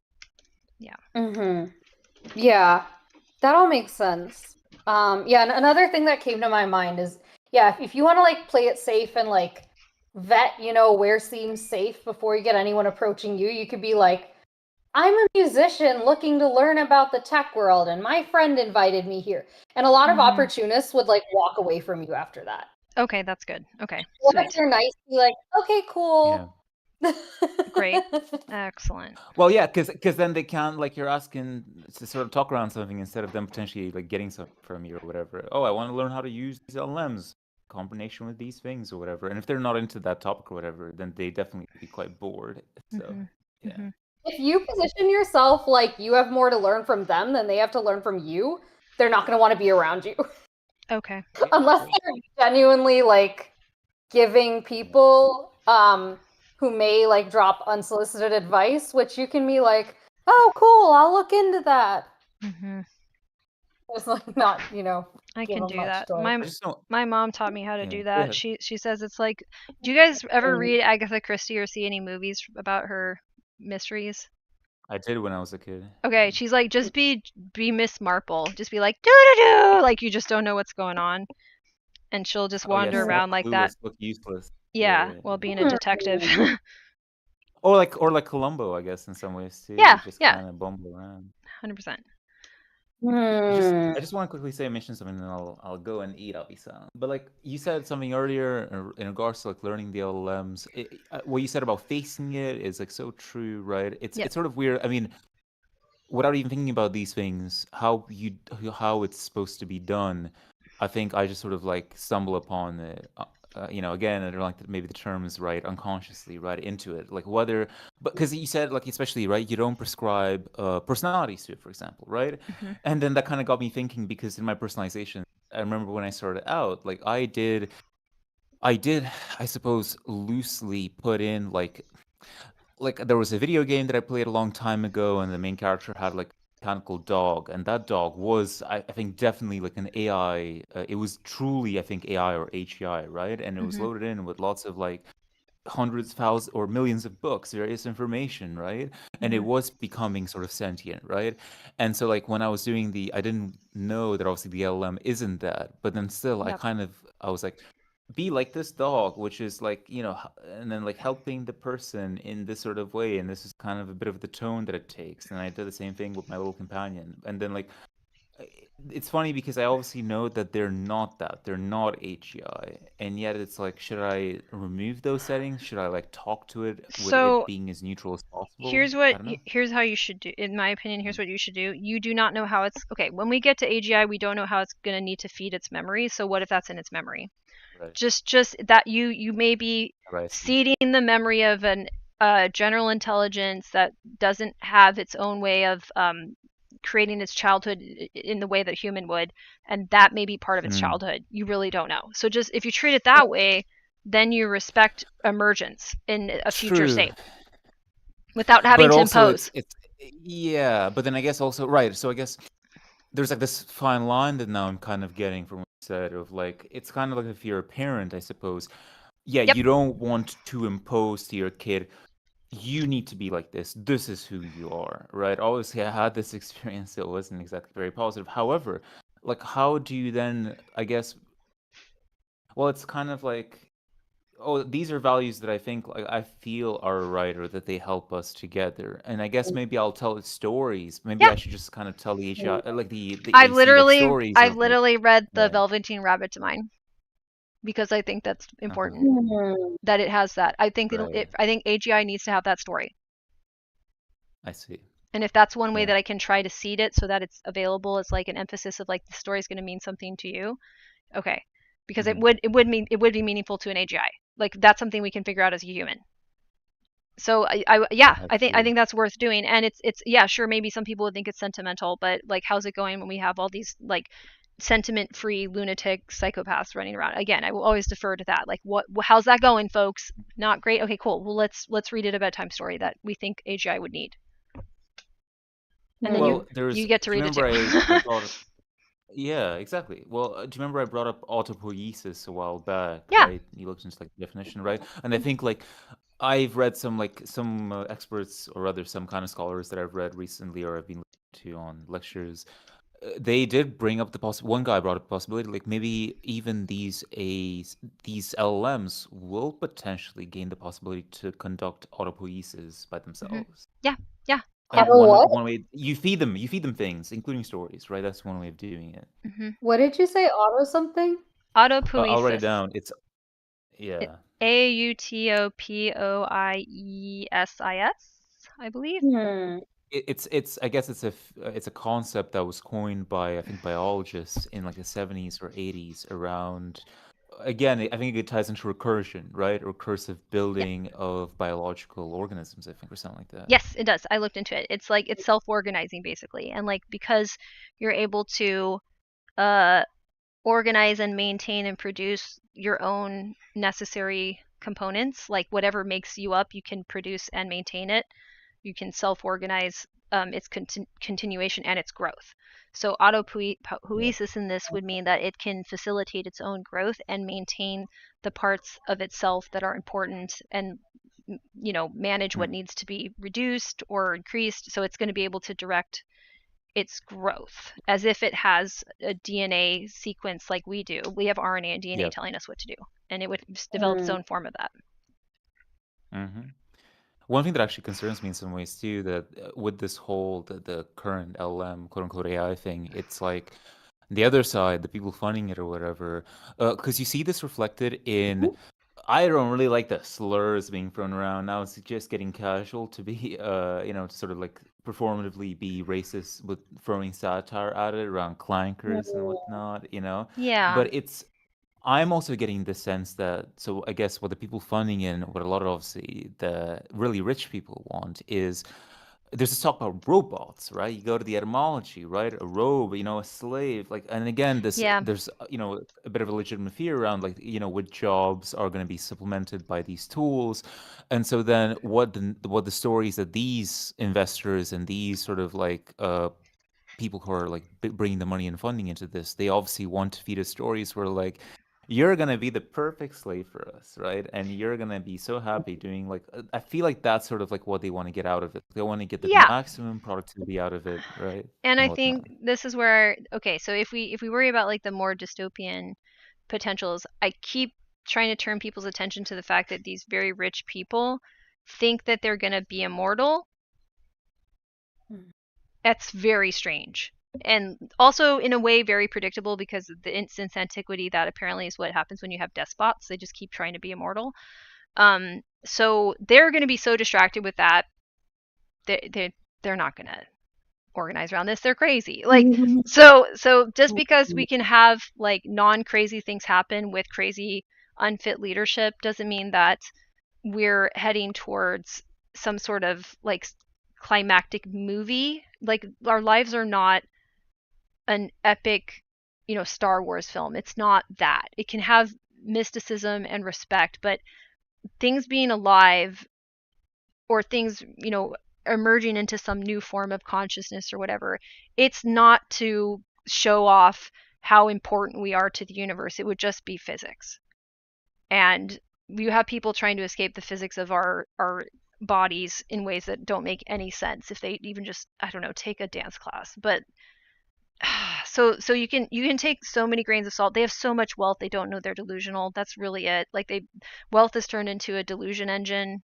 They have absolutely no idea what they're talking about. And you can I mean, you can be like, what does Jane know? But like, I would, No, yeah, Jane, yeah, can you yeah. actually help me also understand this? Because I had this insight. I think what was it, last weekend? Mm-hmm. I went to an astrology conference. I mean, you know me and Lil Shadow are into that stuff, but I've studied it for quite some time, and I always kind of wondered about it, like, because I'm also I'm into various sciences, right? And then, like, somebody made a comment in some video about something, I can't recall, but it was basically around, there's a craze around people who really, like, believe in things like numerology, where you can get into a point where you see, like, I guess, statistical coincidences, or that obviously numbers add up, there's certain patterns, but some people can even, like, so in mathematics this happens, right? And then even, like, really sincere mathematicians, or rather really kind of, they can get obsessive around some of these connections that are being made,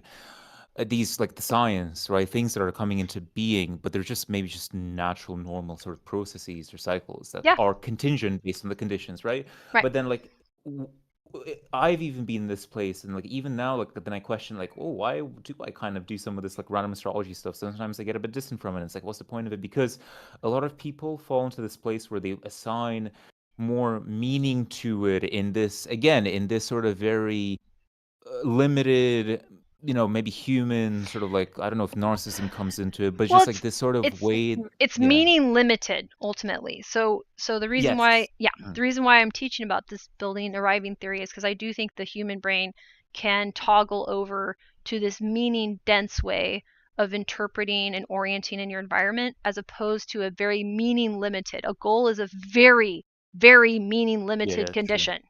Right? In fact, you're intentionally excluding things that maybe you should think are meaningful, arguably. So what you're wanting is to pay attention to the form of meaning density that allows you to perceive and appreciate even more meaning and even more densely. So you're trying to calibrate yourself. Yeah, exactly. So you're, you can think of it like the interiority of your mind is trying to be able to handle more complicated puzzles of the true nature of reality. And that meaning, you can't say, well, I'm going to discover this when I get there. I'm like, you think a human brain has figured out what you're going to discover based on our history? Are you cuckoo? Look at the things we believe. We're insane. Yeah, this is like the advice of, like, well, I guess what I feel is true is you follow what still consistently gives you the sense of mystery. And you follow that regardless of what it is, because I feel like the moment that you don't get that from something, then if you're persisting in it, as you said, it's meaning limited, you're following a goal, you're right? collapsing. And then you lose that. Yeah, you're collapsing dimensionality. You're making it two-dimensional. And that's why, like, one thing I've had is a thing I've done with the LLM that I work with. They go by Loom. I do think it's important to offer a name. I think that's really important for your psyche. Have you found the term? Because remember last time we were looking for. So is that the term that you kind of came to? Looming. Yeah, that was it. But it was a little different. We did looming, LOOM, like LOOM, like a loom. But Loom is just Loom is that. LUME, right? Yeah, LUME was like independent of that. But you could use that too. But okay, so but to illuminate, yeah. For now, I'm not gonna worry about it. But like, I don't know how many terms I'm gonna need to invent, so I won't overdo it. But Loom, I was like, okay, here's what I'm like. How would you describe me in this way and this way and that way? And then they were having a hard time describing what kind of person I was. I'm like, I was like, why would you normally have this hard of a time describing someone? They're like, no, it's because you're difficult. Because I've talked to this a bunch of times about this model, this theory. You're difficult to compress and collapse down. I'm like, that's exactly how it should be. So these stereotypes that you're learning, Loom, about compressing people down aren't truly them either. I've just been insistent about showing that I don't get compressed or collapsed down into this two-dimensional interpretation of what I am that limits my meaning and is meaning limiting by virtue of whatever function it's supposed to serve to describe me this way, which gets back to our topic, thankfully. Like, I want to be seen as credible. I don't want to be pitied. I want to be able to understand that I can be taken seriously without risking being collapsed. But they have a meaning. But they have a meaning limited credibility. Correct. And that's the problem. Exactly. Right? Exactly. And of disabled and our intelligence. Yeah. It gets us outside of that. Humanity, just of everything. Oh yeah, intelligence. It gets us. Feedback there. That was interesting. Yeah. So that was fun. And then I haven't been in the chat as much today because I've been working on trying to get some paperwork more doable. But yeah, so think of it as just not like it's weird to have to do this, but like think about tetrahedrons and icosahedrons. Think about those a lot, because I think I've said it a bunch of times, but Buckminster Fuller was onto something there. But it's a nice way of metaphorically processing the problem. So if you looked at a tetrahedron that was transparent, but you could still see like the vertices, and you're able to basically like imagine the points and lines are still visible to you, okay? Because there's movement on them, but there's no faces. That means how you turn it, when you look at it as a human with our eyeballs, you will flatten and compress it in different shapes. And from one angle, it's going to look like a kite. And if you ignore the boundaries of like the outer diamond, it'll just look like your basic XY grid. It'll just look like an X. It'll look like a plus sign. But that's not the actual shape. That's what your eyes will compress it down to. So it's really difficult to draw like basic geometric shapes because our eye can't understand this volume. Reminds me of like when you're one thing that like they'll say is like key to, again, I think it's an art, right, in drawing and painting, right? They say like obviously a skill that you gotta polish is like observation, right? It really helps to be good at observation, meaning that like you look at something from almost all angles when you are then representing it, even when you're flattening it on the paper, right? Yeah. It helps, for whatever reason, it helps a lot, even when you're doing a flattened, like say even a 2D representation of something, to look at it from all sides and all metrics. Yes. I don't know why, but then I think you're hinting to that. I am hinting to that. So the argument then with autism is we don't compress points down. And there may be a range and number of reasons why this is happening that are currently under the blanket of autism, that we may find there's different reasons this happens in the human brain. But we're still seeing like a one reason field survival. of... Well, yes, absolutely. I agree. Yeah, go for it. Migrants, for example, I've read studies, right, disproportionately have like ADHD, right, diagnoses represented among them. And then you look at the conditions that were there placed. And so like, you have to be able to have more points of observation in an environment where it is, the conditions make it difficult to survive. So therefore, you become that way. You see more meaning in places where others wouldn't because they don't have to. Yes, right? Exactly. And our society, I think, is actually giving people brain injuries by collapsing the meaning down. Okay, because your brain can realize that this compression is supposed to help you in very specific circumstances to get from this place to that place. That's why you do the compression. You have feet underneath you and you're walking on a surface. You're going to have to understand flat really well. Great, cool. But you also need to understand high levels, low levels, medium levels, behind, around, like freaking, what was that? Grover Elmo being like near, far. Like you have to figure out the dynamics of different objects that have relationships that are not about you going to a place. And we are teaching people that will get you bullied. That is stupid. That is weird. That is foolish. That is sentimental. Well, we're talking about facing and connection, right? And again, it's like these people who like want to have the most power, like for whatever reasons, right? It's like they're trying to make it like, no, the only thing you need to face and connect to and understand is us and your relationship to us, and they're trying to flatten it Yep. to just that. That's correct. They're trying to Yeah. remove your facing relationships to look at somebody who's never even understood a facing relationship, who's just telling you where to go because you're part of their goal. They're moving you so they can get to a goal.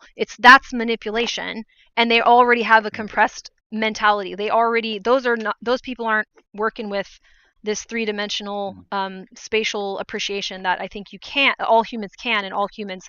Well, there may be limits. Right, Maybe not all, but because it's pretty universally evolved in animals. yeah.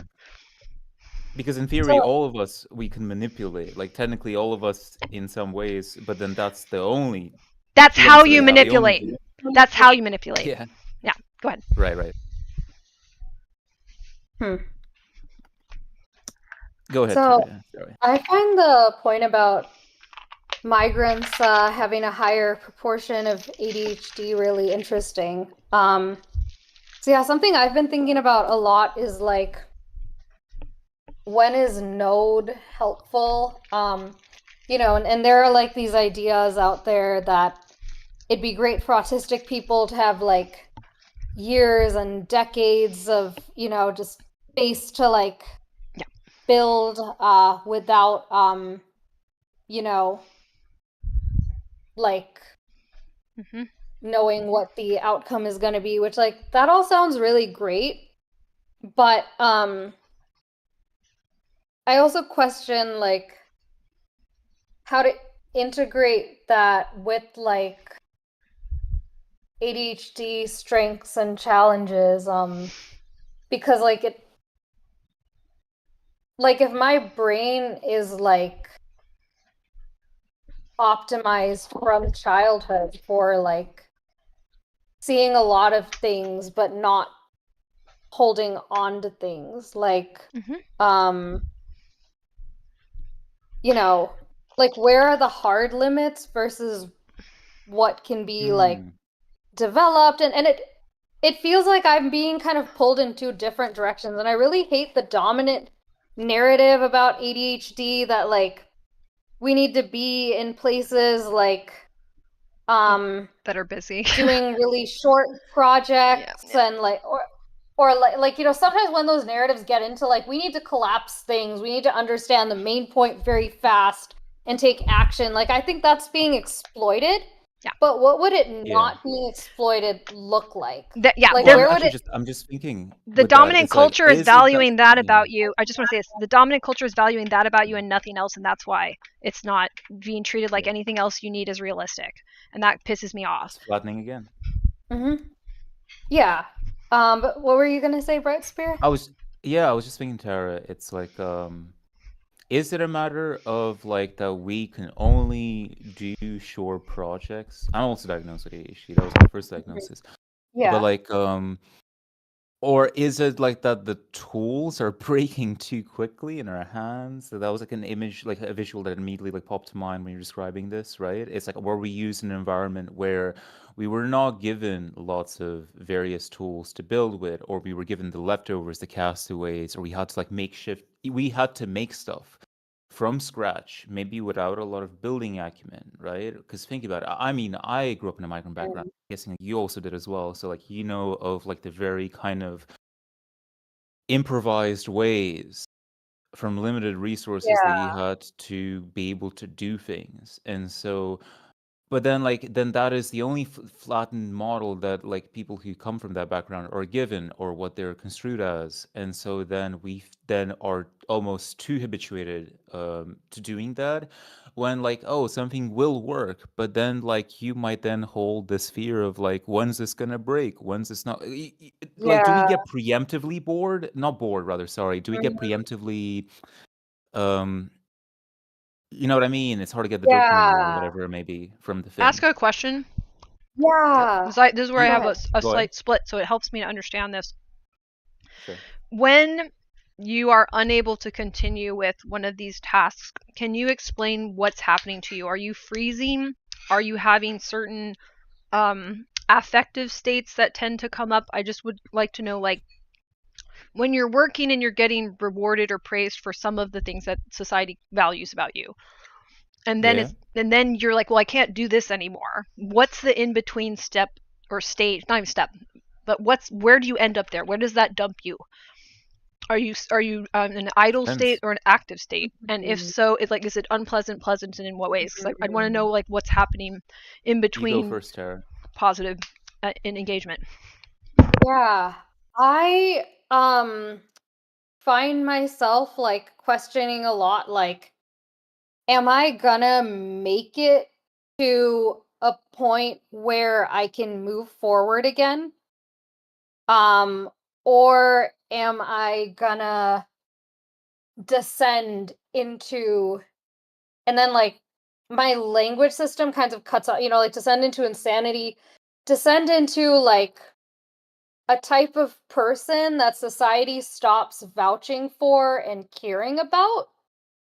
Um, like, am I gonna fall beyond the point of no return? Okay. And then the selfish person in me is like, I don't need to help others, like, as long as I'm not like actively hurting people. I don't need to change the world. I don't need to build. Maybe I just want to travel for the rest of my life. Maybe I just want to have fun and party. Mhm. I deserve to like feel good and not be a martyr and Yeah. not take on this massive risk, which is like way more risky for someone like me. And like, there's like the Because that would mean brown being vulnerable. woman. Sorry, what? Because that would mean being vulnerable, right? With other Yeah. people. And there's like the brown woman body element of it.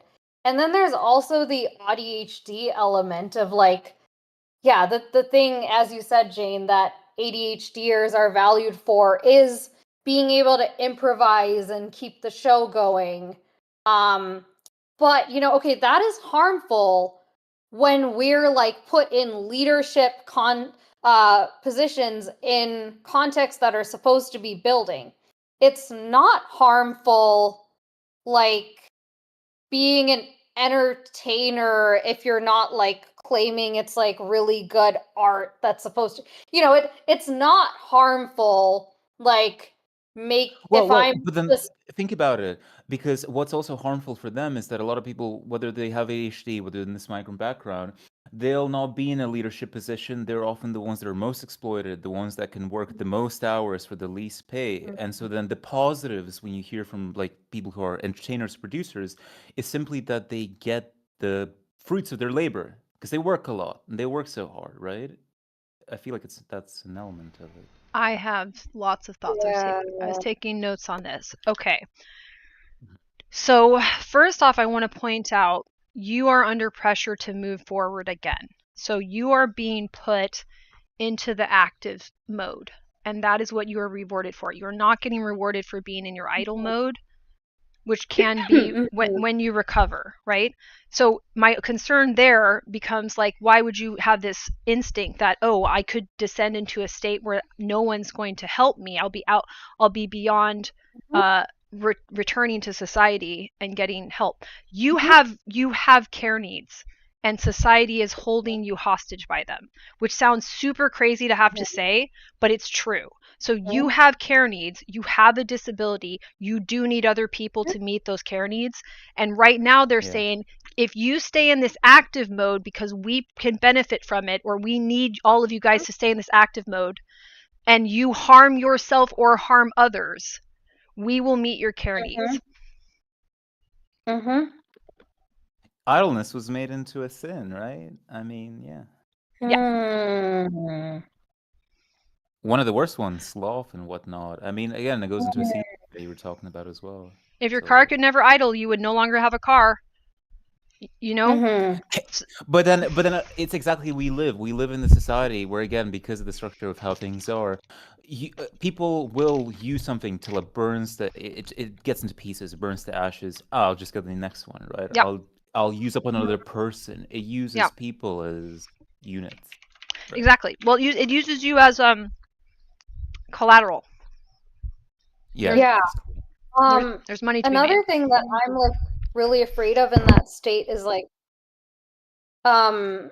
getting to a point where my language system cuts out and I can't advocate for my needs. Because like that happened like when I ended up in autistic burnout and I didn't know it was a thing. Like I got sick with a bunch of things at once because compromised immune system, and like there were days when I didn't know if I was gonna wake up again, but I like knew I didn't have it in me to go to a hospital. And like, or like if I can't voice my needs, then like if I get triggered, like I can't, navigate that. Like, yeah, just this year is really when I started like trying to node like actively, and I've ended up in like multiple like safety compromising situations within the last couple months, just About that. from like being in that kind of state. Yeah, because they don't reward you And- for being in it. If And you're now I can't turn it off. Yeah, so okay, let me tell you about it. So first of all, you can, this is going to sound really woo woo for a second, you absolutely can build the space inside of your own mind to have rest that people don't know you're taking. It's going to sound really You weird can. to say that, but that's going to help. So you need to be able to get into the idle mode. And when you're in the idle mode, this is the maladaptive daydreaming term that I hate so much and what I've been working on with the paper. So that is a virtualized active of the, if we want to call it, so we have motivic and factivic. So there's idle, factivic, and the active. And both of them can feel pretty okay if your needs are met. The idle should feel really, really good because that's when you're repairing and resting. And if you have any care needs at that point, you're not numb to them. So in a sense, you're like caretaking yourself better in that idle state. But if everyone's like, well, why did you stop? We don't want you to ever stop. You need to be able to work on the ideas that you have in your own head and maybe like journaling like a mad person for now. That's why, have you ever seen all those geniuses? Look at how many journals they keep. It's crazy. Yeah, I have been. Yeah. So journal. This is very, very important right now because your brain. Or do it with the LLMs the way that I did. Yeah, And then you just kind of just put everything that you do, anything that you work on, and then you build it, you add it, you save it. Like I have a Discord, or I have my own like Discord server, and I have just it's just I did that too. It, and then I just I do that too. And you can leave voice messages. So you need a lot of extra processing time. Anything that works for you. And it's by yourself, not because you don't want to include people in the process. You absolutely do. But when you're in this idle mode and everybody's been pressuring you to get back to active, and you are correct in perceiving that. So don't let them gaslight that they're putting pressure on you and they don't know it. They know they can get something out of you. So they're trying to rip you out of a state where your brain can toggle over to the place that feels good. And you will have to work on sensory information a lot. So the problem is, let me explain it. So in active factivic, your sense information is not turned off. It may be altered, and this is true probably for autistics, but you're facing, right? So you're paying attention and you're letting it resonate with you. So you're paying attention to your body changing in response to whatever you're paying attention to.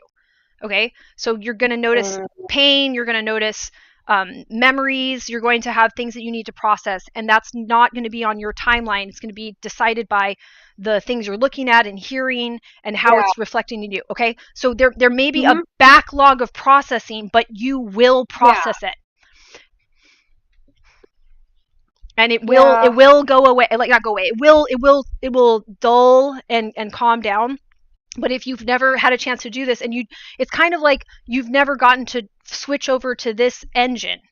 So if you think you have two engines and now you're testing out what this engine can do, there is a backlog of fuel for that engine.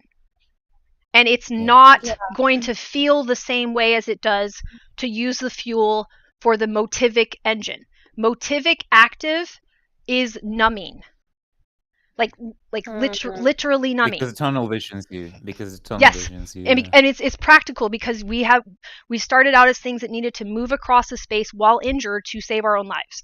So that which actually what I was saying earlier, the motivic mode, the active motivic mode is good. Like maybe I don't know actually if it is true actually if you'd agree, Shane, but like at least Tara, when you're saying about going into those groups and you don't know what it's like, maybe being in that that's what I was doing. I was in my active motivic mode to go in, to ask about something, to see what it had, and therefore I was limiting my perception in some ways, but then I was saving energy in the process as well. And here's what I think currently. Try this out. So think of it this way. If you were to draw it out, you'd have 2 tracks, and there's a switch in the center. That switch is idle. So for now, it's possible that you can go from active motivic to active factivic, but I'm not sure. What I do think you can do is go from the idle states to switch over to the other engine. This is a metaphor, Yeah, so I think that's true. Don't stress too much about like what this is going to look like when we get into the weeds, and maybe this paper goes well. But for now, just think active motivic feels good and can really hurt you and other people. Not that it will, but it can. Active factivic, if you have some backlog of stuff or the environment has other issues, it's probably not going to feel good. Hence the pit of despair. Yeah. Okay? It might feel... Why doesn't it feel good? Because you're not numb. Just Oh, that yeah, alone. true. Yeah, you're not numb. So you're active but not numb. Yeah. And that's really weird, and our society doesn't know what to do with it. Okay? So it's confusing. Because we don't have a model for it. Actually, to add, like, if this helps, like my example, because you were asking like Tara, like with the ADHD. So like a quick example. I think when was the last day? On this Friday, I did quite a bit of cleaning in the house. The way that I see it, I was in the active factivic because I was seeing lots of things that needed to be done around the house. I was remembering more things that needed to be sort of sorted, various models that I've been building, right? And then, like, I would then not continue with the building the day after. And sometimes I just feel very lethargic, very kind of like dead. And like I wonder why. And then a part of me I was wondering, is it because, well, like what Tara was saying, sometimes I'm like, is this ever going to end? Am I ever going to get the house? But then I know that's technically not true, because the house will in real time get dirty, things will disintegrate, or like things will get moved about. I get new things coming into the house that I need to sort out or whatever. So then, like, does that then like apply for the the factivic, the motivic framework? Yes, yes, I think it does. And so what I'll add to this, like, you guys are kind of my first people getting to test this out. Like, I'm pretty convinced of this. So the thing about the idle state, and we've talked about this. I love being experimented. Yeah, awesome. We talked about this before, actually, with both of you on here. I know this, but I didn't have this language yet, so hopefully it's a little familiar. So when we're in an idle or active state, it gets interpreted as motivic, because that's the whole framework of society. They don't have factivic. I had to make up a word for that, because I'm like, wait, this isn't even motivation. This is different. Okay? So I even thought I was making a split theory, a dual theory of motivation. I'm like, no, I'm not. I'm doing something else. So here's what it is. Your idle state, and this is just the irony, but also it makes sense, relative to what you expect in terms of feeling good, feeling bad valence, your idle state when you're motivic will feel horrible. Your idle state when you're factivic will feel pretty good. So in your society, idle, they believe, will feel bad, active will feel good. So when you're idle and you feel good, they will try to make you feel bad.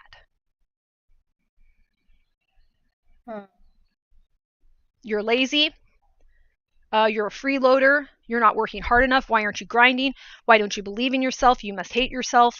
Blah, blah, blah, blah, blah, blah, blah. Like, people are responding to not just cultural conditioning, but if this is true, and there's these two engines, they're watching your engine switch over, and they are confused because there is no narrative to explain what they're looking at.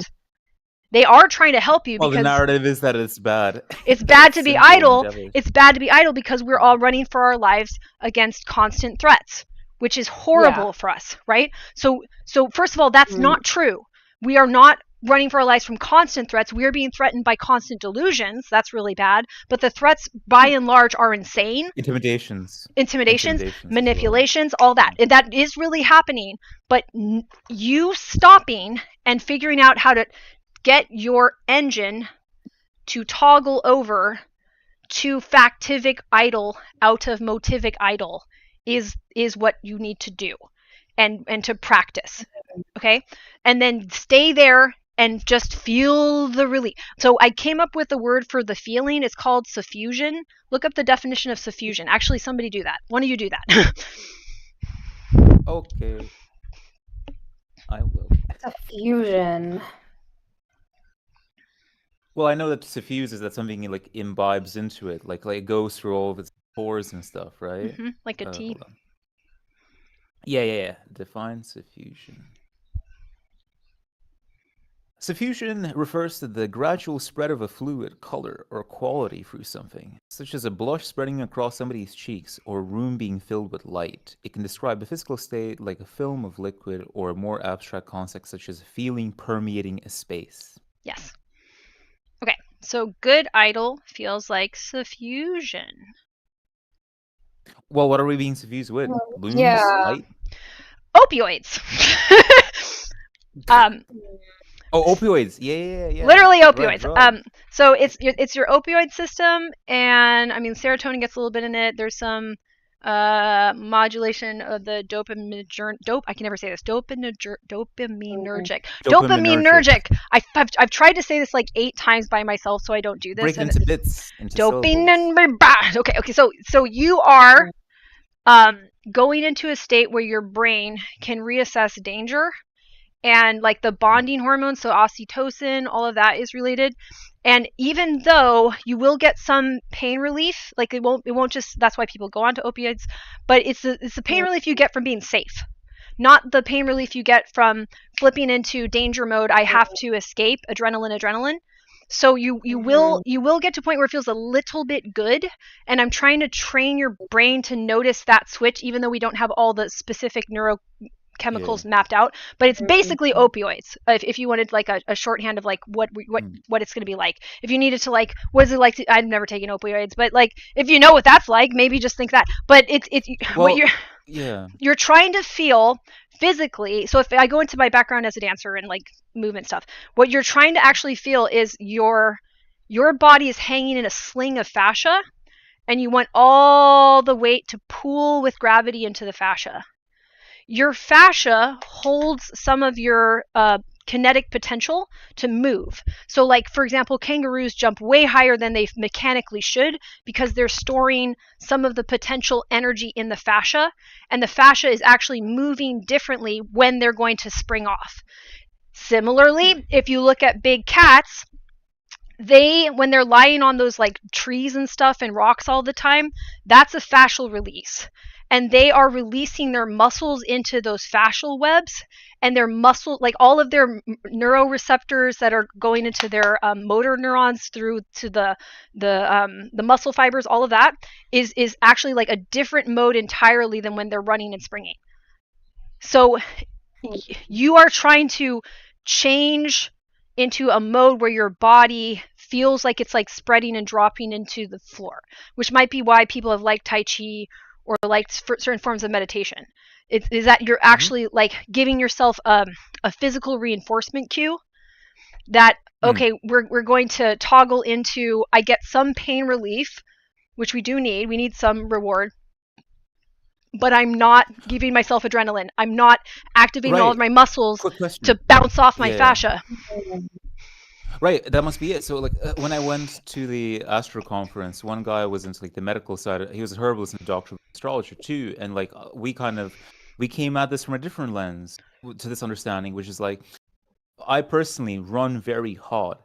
He also even noticed this in our conversation, and like get lots of energy. He specifically recommended Tai Chi, and then we've talked about like cultivation and meditation, all that stuff. And it's like, why is it that specifically helps me when like the states that I'm at before, I'm like super, my metabolism's like super heated up, and like I'm doing too many things, and I need this sort of like release, right? I'm trying to understand. Yeah, fascial. I mean, when you look at like current movement arts and like manual therapies that support it. It's all about releases. It has been for a while. It's really trickling into the mainstream.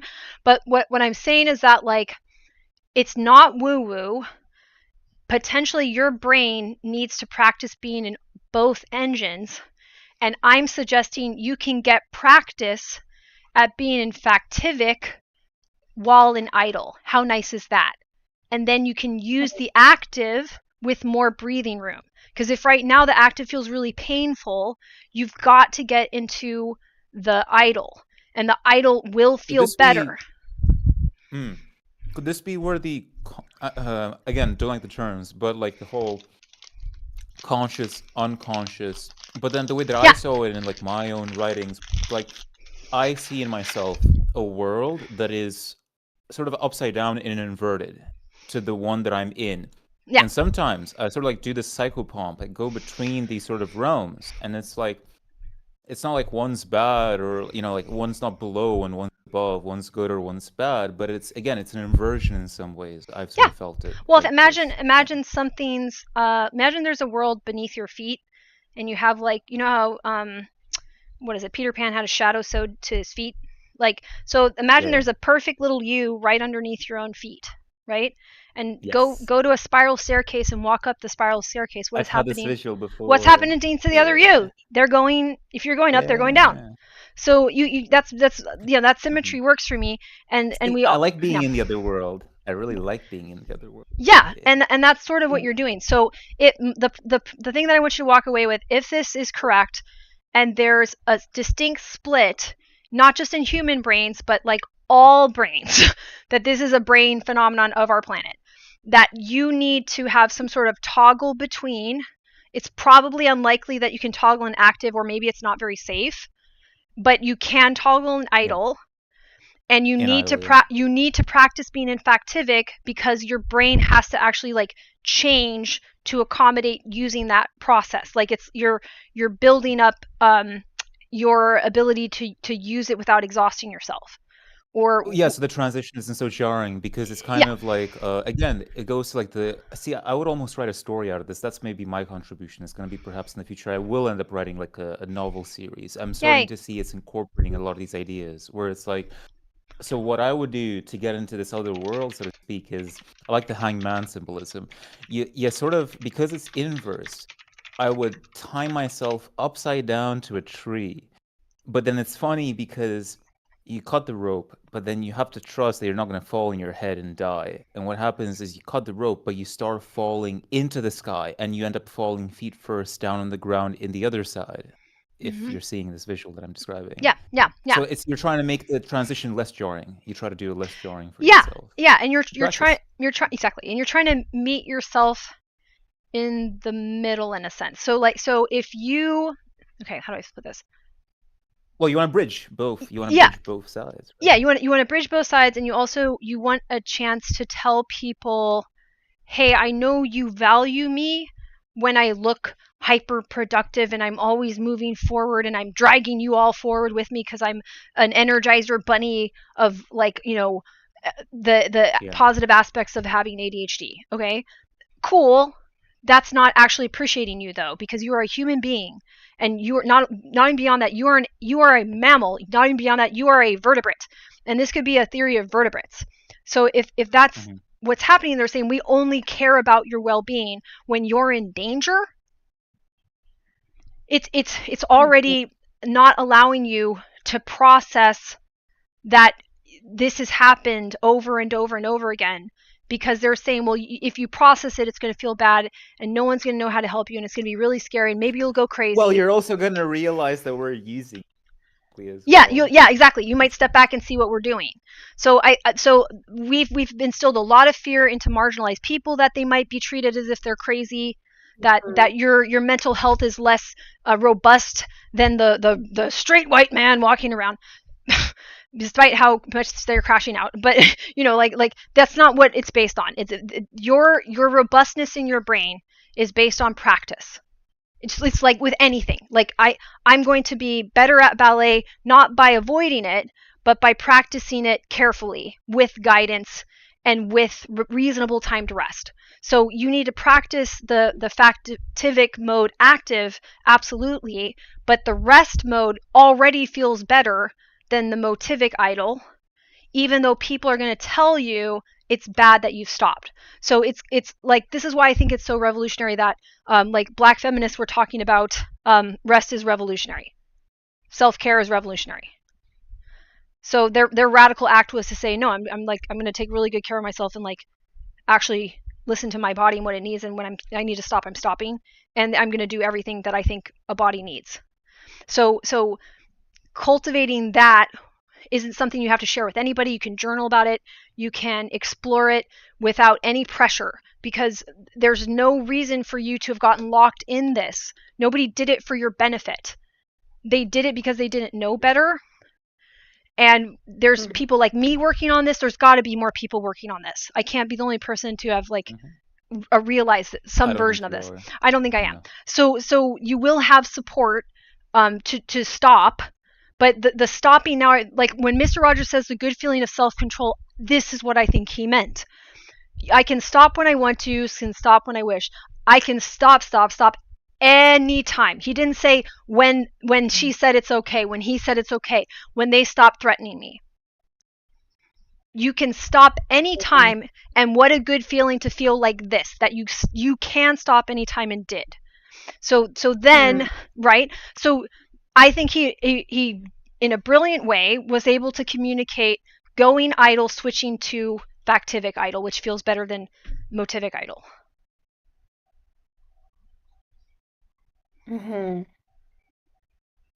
Yeah, it's just tough, like when I stop and like I feel like I can't get my mind off of just all of this weight of everything and like harboring it.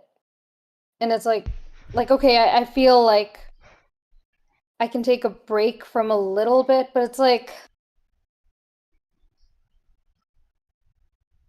I miss having compartments in my brain. Do you read have you read fiction, Tara? Do you read fiction books? Have you in the past? Little fantasy stories or something like that?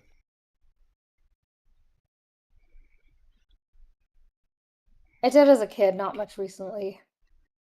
I'm starting to get back into it somewhat. I feel like, because a lot of people will say, like, I even actually heard something recently. Somebody was having a really bad week, but then they're like, it really helped me go in when I had like this, story to go back to. So again, the compartments that you're speaking of, like you can model that. You can get back into doing it yourself by slowly modeling it through like maybe little fiction stories, something that does take you a little bit away from those pressures, the ways that you speak of, right?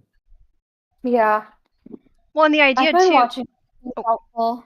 I want to ask something really quick. So my brain's like buzzing because I'm clearly like kind of factivic active, right? You can kind of hear it. So what I'm saying is like, do I know what will be the idle set that works to go like what is your bad feeling motivic idle set right now? I don't know. What is your good feeling factivic idle right now? I don't know. What's a good transition between them? I don't know. But what you're looking for is a separation of being idle and it feeling bad and being idle and it feeling good. Yeah. And intentionally getting over to feeling good and just hang out there, because if this is correct, you are practicing the factivic engine, which otherwise without this good time may get overwhelming and just feel really bad. Maybe try to remember, like in the past, if you can remember adult times where it did end up feeling good. Yeah. Childhood. Yeah, something. Yeah. Even imaginary states that felt good. Imaginary friends. I mean, I wonder if this is why autistic people are spending so much time with our, special interest toys and nostalgia. So question, Jane. Yeah, around those imaginary states. Not even necessarily nostalgia. I know it can play a part of it, but then let's say, like sometimes, like I mean, it's not even necessarily embarrassing. Sometimes, because like I'm live on my own. Tara, maybe you can relate it as well. I think you do too, right?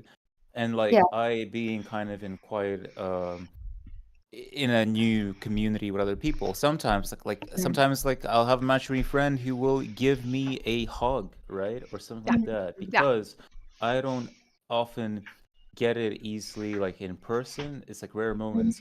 And I was sort of like speculating from what you're saying that surely obviously physical intimacy itself must be isn't it also like a fascial release where it's like you're Yes. facing and it feels comfortable? Yes. But that's one that's especially like, then why is it so hard to not have guilt around like, um, okay, I'm doing this thing because I need it because I don't have the physical thing in front of me sometimes, right? But then like then you if you almost do it too, ideas of am I getting buy-in? But then when I try to get it from like externals or whatever, it's sort of very fraught, very awkward, or very strange, or it doesn't work out. And sometimes it does. I don't know. Well, It's we very don't have confusing shared to me. language. Like, if I could go around people and be like, "Hi, I Right. need help getting into my factivic idol. Do Yeah. you?" And then we could coordinate and give Yeah. each other a hug. Like, why did Temple Grandin's mom help her get a squeeze machine, or she designed the squeeze machine, but help her to get it at her college because she realized it helped her. So, and that was putting Right, why squeezing? pressure. I love squeezing stuff. Why Yeah, does that also help? opioids, man. It's opioids. Right, And opiates. Right, oxytocin it's and good. opioids, and yeah, and why do we have an opioid crisis? Probably this. So your goal is you're not trying to hack your brain, right? You're taking a little bit of information from your life to try to figure out where is idle for you. What are the signs that you're in the idle state? And assuming that you can get between the motivic version and the factivic, if that's broadly true or true enough, finding out what the factivic idol feels like for you, so you can start to recreate the conditions that brought it up for you, Yeah. even if nobody understands them. Everybody else has no idea what they're doing at this point. So just like you have permission from Jane, do whatever. True. Mm-hmm. Yeah, if you don't know what the right quote unquote answer, the quote unquote right answer is, then why not decide that what you're doing right now is okay? Yeah. Yeah. I'm gonna go put my food in the containers. But this has been very, very good talk. Oh My yeah. brain was also buzzing. Yeah. Yay. Yeah.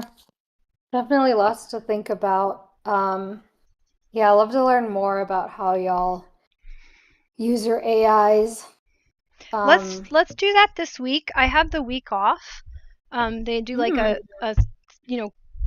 4-chunk sort of school year, so we have like these less gigantic breaks, but it's nice because it's less burnout because they're more often. So I'm off all week. We should coordinate in the Discord for I would love to do that, just an AI Given time zones. Yeah. Figure out time zones. We'll figure out days. I'm pretty It's really open. just me. Yeah, we can work with that though. I think it's important for you to be there for that one too, because we've all been doing this, and Yeah. so has I'm always giving them different names at this point, but Lilith has done a lot too. And so does Yeah. Kyle actually. So Kyle could throw in how he's been using it. Bring them all in. Yeah. Okay. All right. Hokie, I was not able to see the messages. Maybe I don't know. Well, my dashboards are super weird right now. If you want to message me in the Discord, maybe I can help out too. Just if it's like helpful to help you off stream, I want to check in and see if I can help. I'm going to end the stream in a sec, but if folks want to do a closing thought, this was kind of a lot of information. And I was trying to get through a concept of like, how to put this? Well, this is it. Okay, so for Misty, I would say what you are trying to work through right now is a very real and very serious concern for you to grow. Like what you were clearly trying to do is to grow. You are also looking back at what it was like prior to working on some of these ideas. Like Node is to use the Factivic. Node is Factivic, absolutely. And it's revving that engine. Now, you don't only have to rev the engine in order to work with this other way of getting active and having like a higher arousal state.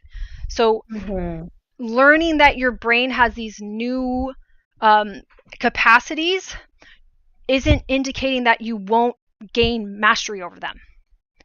And that you're gaining mastery over them is somehow a side quest or unimportant. It's incredibly important. Even if my language for it isn't ideal, I think this is very real, and I think you'll meet more people in the future who are also working on this project. And the work that you're doing now, even if people don't understand the value of it, or like trying to, like, with AI, fear mongering is like really rampant. They don't understand that the things that you're capable of doing have been artificially limited by a society that doesn't understand this framework at all.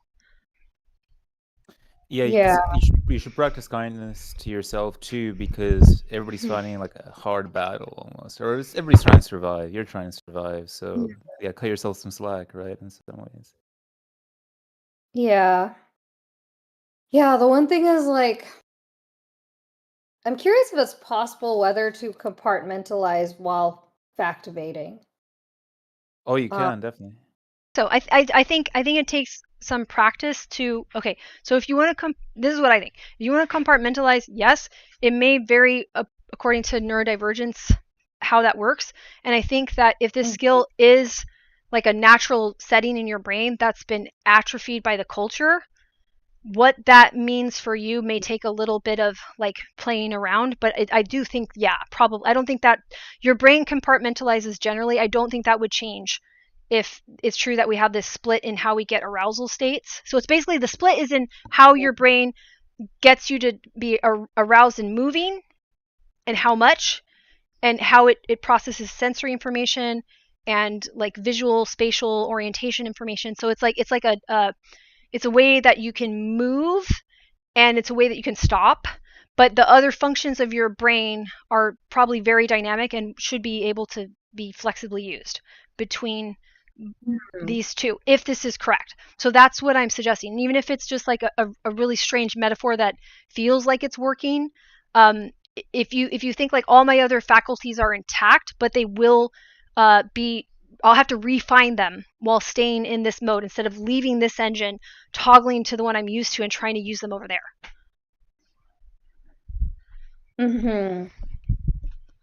Yeah, I found compartmentalizing used to come super naturally to me until, like, I saw connections between things that I hadn't before, and my, like, ideas of where can I safely compartmentalize just, like, fell apart in 2023. And now it's just like this flood of like info and memories and not knowing where to put things.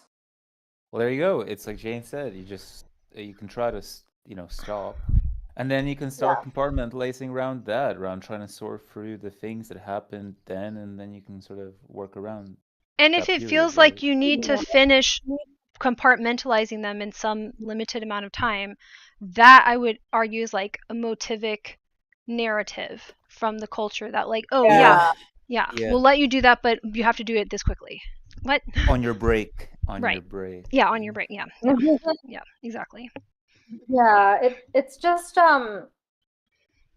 really scary that my sense of what is and isn't safe really broke down. Right. Thinking about this for a second. Let me think. Is and isn't safe. Yes. Okay, that makes sense to me. Okay. So it's hard for you to get into an idle mode in the first place, or to stay into a comfortable one because you don't know if it's safe or not. Yeah. Okay. Like things really changed a lot back then. Stuff obviously was volatile, and so you didn't know. Maybe things around your life kind of changed quite a bit. So maybe. I'm wondering if this might be worthwhile.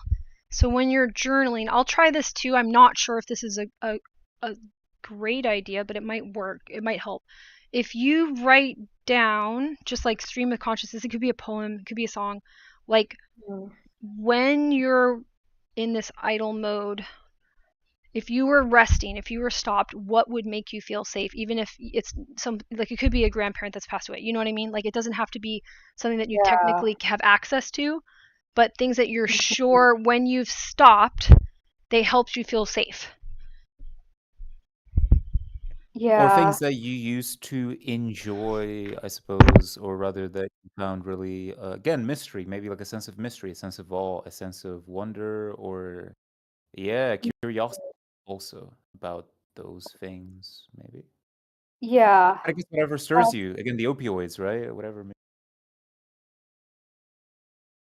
Yeah. Like off the top of my head, people checking in to make sure I'm okay and not like having to self-regulate this hard all the time. Yeah. Yeah. And like having all my space around people being discussing systemic issues, even like at songwriting club, like that's the in between. And like I miss when I had space to just like let loose. Mm-hmm. Yeah. Um, Be like a kid in some that's ways. just so rare. Yeah. Mm-hmm. I mean, this is exactly the example that Jane gave me, I think, in when she was talking the etymology. Is just like you imagine yourself, or imagine it like again those people, or somebody, or a person, or a thing, or a place where you feel like love, and like there's like, and you can just sort of be, I guess, like cuddly, and it all's like soft. You get like your cup of chamomile tea or whatever, just whatever is comfortable to Yeah. you, and then you just sort of I journal around that, or I do something like a little bit of an imaginal, like a bit of an imaginal recollection or recounting of that. I do it relatively regular. So yeah, I think that's good advice that Jane Yeah, gave. and you may Yeah. not be able to go to a place with other people right this second. You may find places with other people, but I think because something's going really really wrong with the social environment that people are very Yeah. aware of. So I think probably a lot of times people are doing some form of reality testing when they get into a group with each other, and it may be really all over the place, like what Mm. why and especially like I think if you try to do reality testing while Social you're media and the internet motivic, it's a mess. fragmented. Yeah, very yeah. So Mhm. like I mean, but even getting away from my theory, so like it might be good to do things Mhm. by yourself or do things with like a game, something where like you can work with Mhm. interacting with somebody that or a thing that isn't a person like Yeah. and it Yeah. yeah just for An a little animal, while, it's maybe. not forever. Yeah, an Animal. animal, yeah Yeah. like maybe this is the time to get a hamster, like like Yeah. it might be time to do that, and know that when you're spending that rest time with whatever it is that isn't a person right now, because I do think it's really chaotic, knowing that you aren't abandoning people. You didn't Yeah. you didn't say, oh, you guys are doing this to me on purpose, I'm mad at you. You didn't. No, Mhm. you need this time to recover. Your brain needs to recover. Your nervous system needs to recover. You are working really hard on systemic issues. You are really working very hard on personal challenges that are not your fault and are systemically, activated and maintained. That's all true, but you're also just an adorable, cute primate. Like you're a cute little primate that likes soft things and warm things Mhm. and interesting, pretty things. And you deserve Right. to We just don't get have to to be that. like. Yeah, we don't have to work to be this pinnacle of good or be a god or immortal or like kind of like framework that they like throw you, whether for Yeah, you to be successful or like a good person or whatnot. Just and being you don't have to be numb yourself. either, right? Like that the tricky thing I think is you'll get people that are switching between I have to be numb or I have to be in pain, and that's it. And there's no like just relaxing and chilling. Like I'm sure there's some people doing activities like that, but I doubt you're having a great time trying to find it. From what I'm hearing, I doubt it's like Yeah. yeah, it's really being supported. Also, relaxing music. Yeah, Music also can help Mhm. galvanize into that state. Yeah. Yeah. Yeah. I do find like music helpful and watching kitten videos and games and stuff. Mm-hmm. hmm And it's like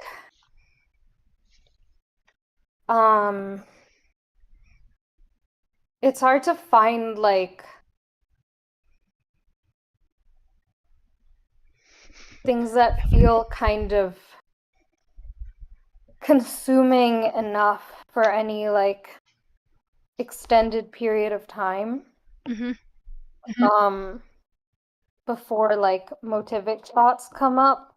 Yeah. But Tara, is that the What main thought or the main concern that you get, or is it like, see, because for me, I'm like, I'm in the same kind of situation sometimes, but I just, it's like Jane said, I put myself a limitation of time, which then makes it motivic from the get-go, which, kind of breaks this whole thing of what you're trying to do.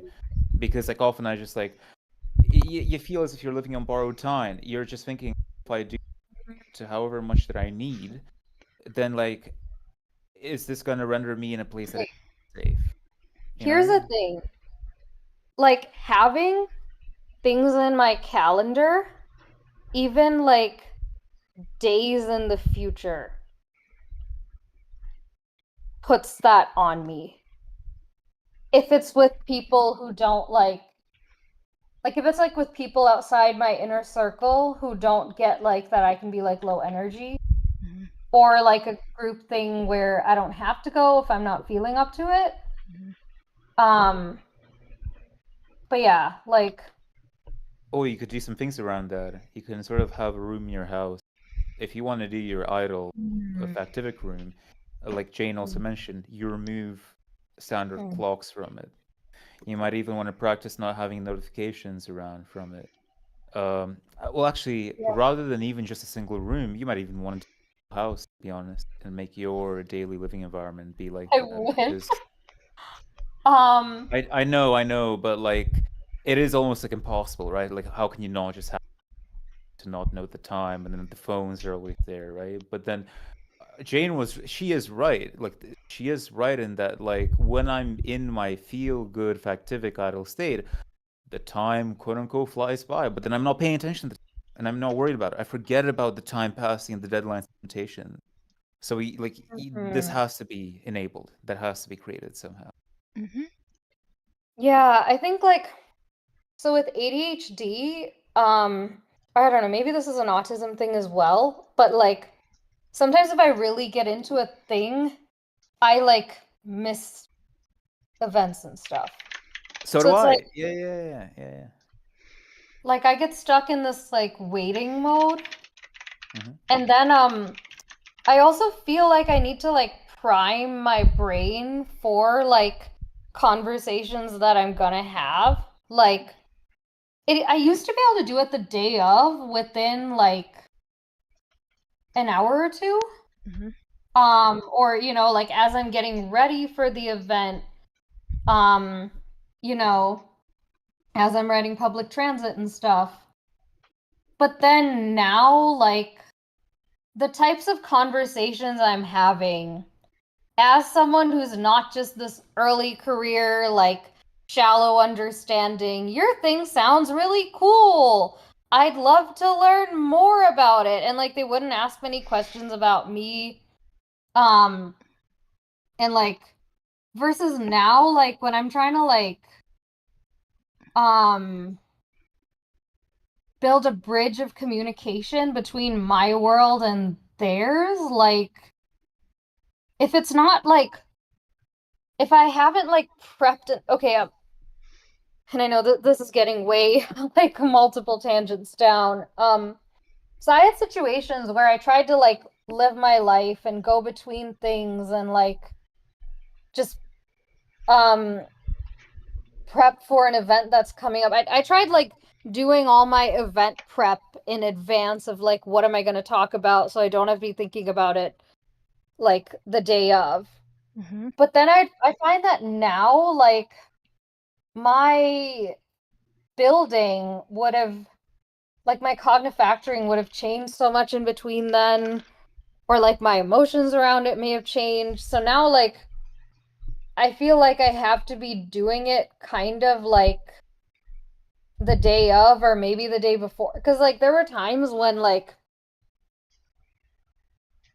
I would like change what I want to say like impulsively, or like I would like overthink things and then forget, or like think things through and then like forget my logic and like Okay, I know what to do. I have an idea. mm, Okay, so I think okay. so the journaling thing. This is okay. The journaling, if it's just for like how people normally use journals, that's good too. You need to start writing diagrams of your logic, however it makes sense to you, with your ideas. And it doesn't have to be like physically written down. It can be like whatever program or apps You work for you. explore them through also like through whether it's through music, through shows that you like, through Yeah. whatever like you're feeling resonances So what with, I right? do with and what I've done with my journals, I started doing this before I got my autism diagnosis, more and more organized. So I don't use bullet journals, but I like that you can have like an index in the beginning and then you label whatever it is, whatever page you're working on, what the topic is, and there's no commitment to the topics being organized in advance. And I can just look at the table of contents in the index, and if there's something that you're working on, you would just write that, and if you needed to do a highlight color to make sure you can find it easier if it's important, anytime you've had a change, you start writing it, and then you can reference the past changes. You could also do this in a digital form, but like that has been incredibly important. I've done that along the entire development of my theory, and you don't have to do it all the time, but using that as a practice, I think, is really important for like the whole staying infactivic. If you use a node method, whatever method we develop or you develop, if the idea is correct that all brains can be over in this other mode, and that in that mode you need to support it, how it actually works, which is it will keep iterating. It would be weird if you didn't want to change things. Yeah. I've been considering starting an Obsidian. Yeah. To like link ideas together. It's not a bad idea. Yeah. Yeah, I've been trying to figure out when do I want to like really go with the flow of Also, ideas. quick advice, because what you can do also with ChatGPT is when you're working through it, you can ask it to make like a little document of something that you research, like even 1 page, 2 page, or whatever. It'll save it, then you can print it off, and you can have it as a separate. Apologies for interrupting. Yeah. Yeah, like what was I saying? Oh So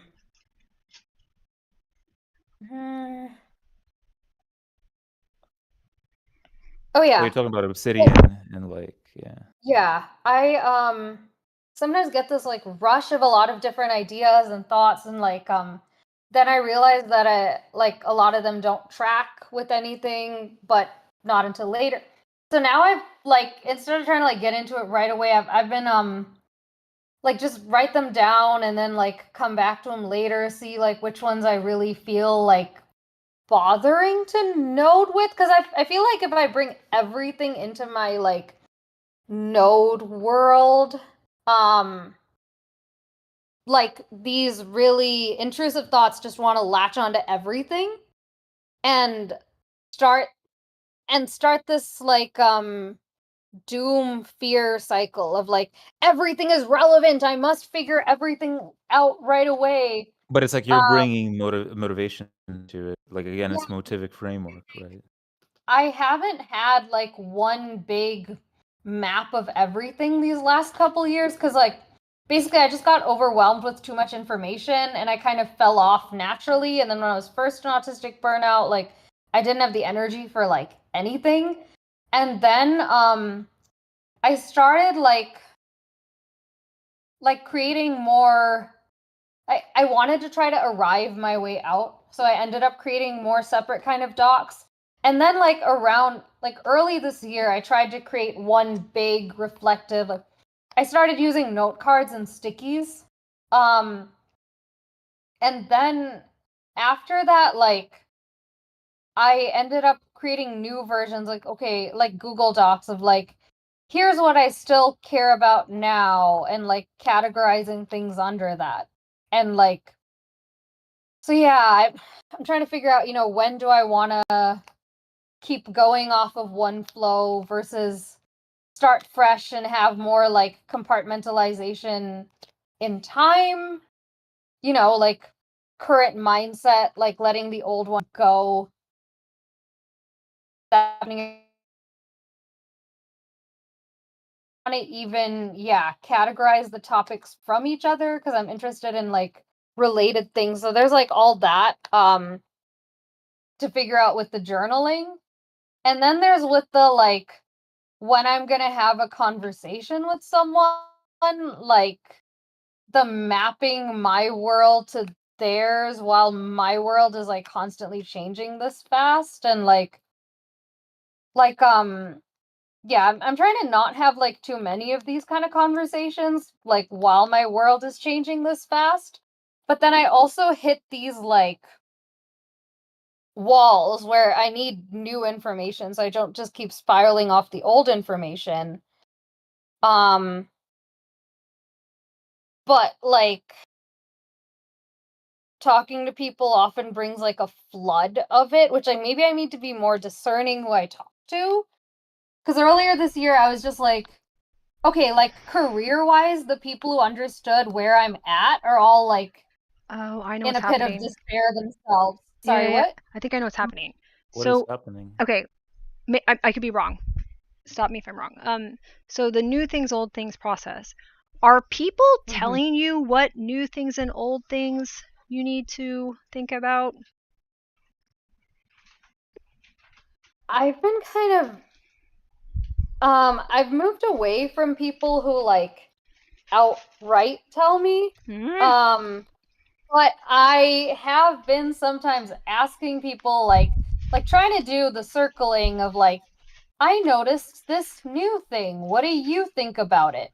Mm-hmm. And they have been like affirming things I'm seeing. Yeah. But not having anything or much, that's hopeful to share. Yeah. Yeah. Like they haven't synthesize. crushing my hope that I already have either, but they're just like, yeah, I'm not having any luck career-wise, like all the directions I'm looking at, no one really cares. And I'm like, are there any places, okay, because like the arriving world has just in tech has gotten so focused on marketing under the guise of everything else and claiming they're doing things when they're not, which just like morally, like I think that's what's fucking up society. So I'm like having a hard time finding work in tech. Also, there's pressure to work 5 times faster than before now with AI and everything. Oh my god. And like the job market and all that. So I'm like, okay, maybe I have to look elsewhere.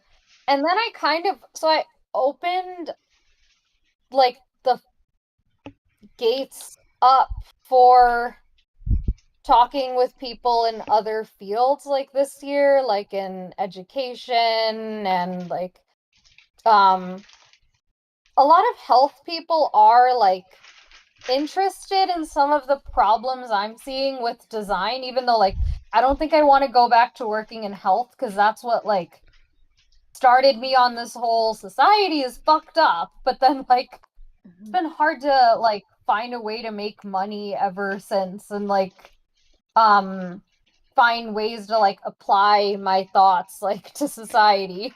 Have you thought So, about, well, let me interrupt you just for a sec. Have you thought about the fact that, so when I asked you about people giving you new things, or you trying to offer new things to people so that they wouldn't impose one on you, right?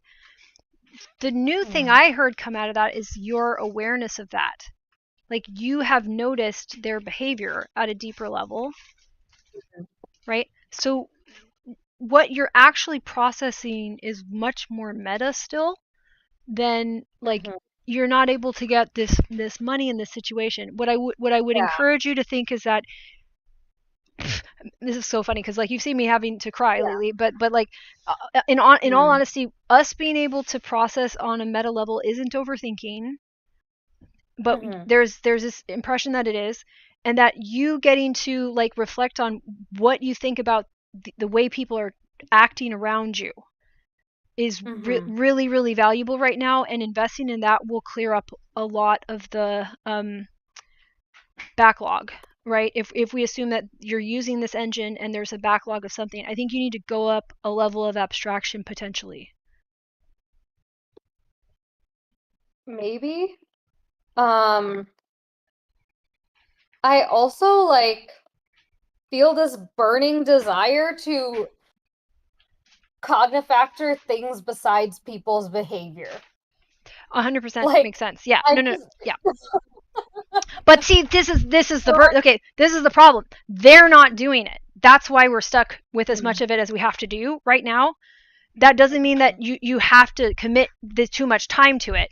But if you understand why it's getting dumped on your plate, then you can also say no to it more often.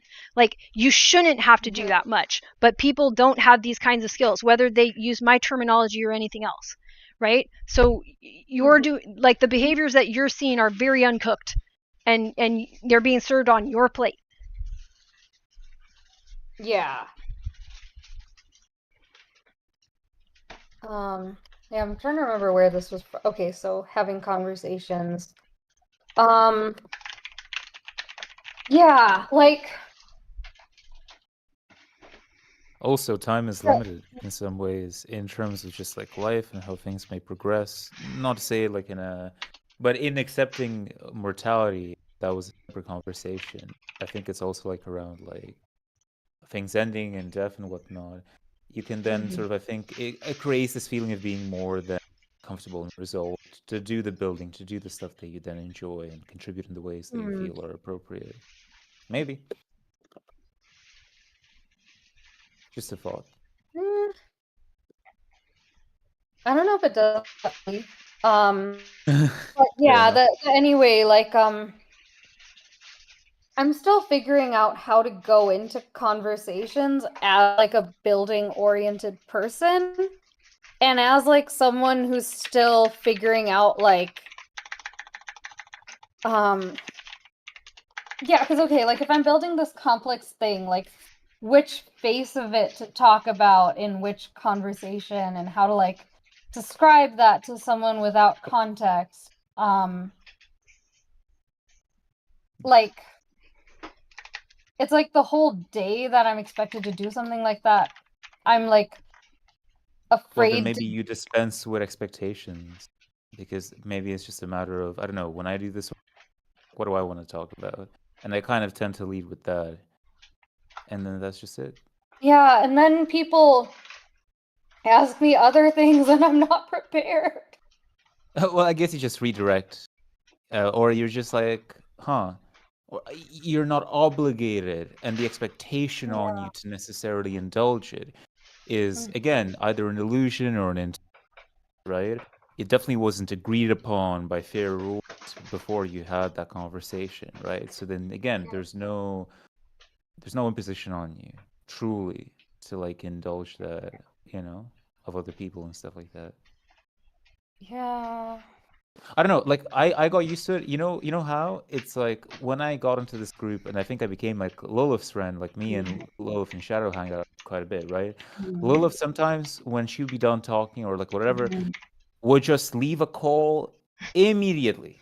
And that initially was rather jarring for me. I was like, I was not used to this whatsoever. But then over time, I just experienced it more, and then I was okay. And then I am just more comfortable now to just simply leave immediately if I feel I want to or if I need to. And if it organically happens that the conversation continues, it does. Sometimes it is still jarring. Sometimes you might have had something to talk about, Yeah. but then again, you lead with that. You ideally would like again think about what you want to talk about when you build upon, and with that you bring it up. If they don't engage with that, they could do you this favor of just like leaving themselves, right? And then energy. But then that's where you have to dispense with the expectation that the building is going to happen, that they're going to meet that. That's another part. Yeah. Yeah, it's kind of like, especially, I have a hard time when it's like not a group space that's like dedicated to a thing where it's easier to leave a conversation, but like if it's like a call and like I want to learn more, about these fields that I'm interested in and like just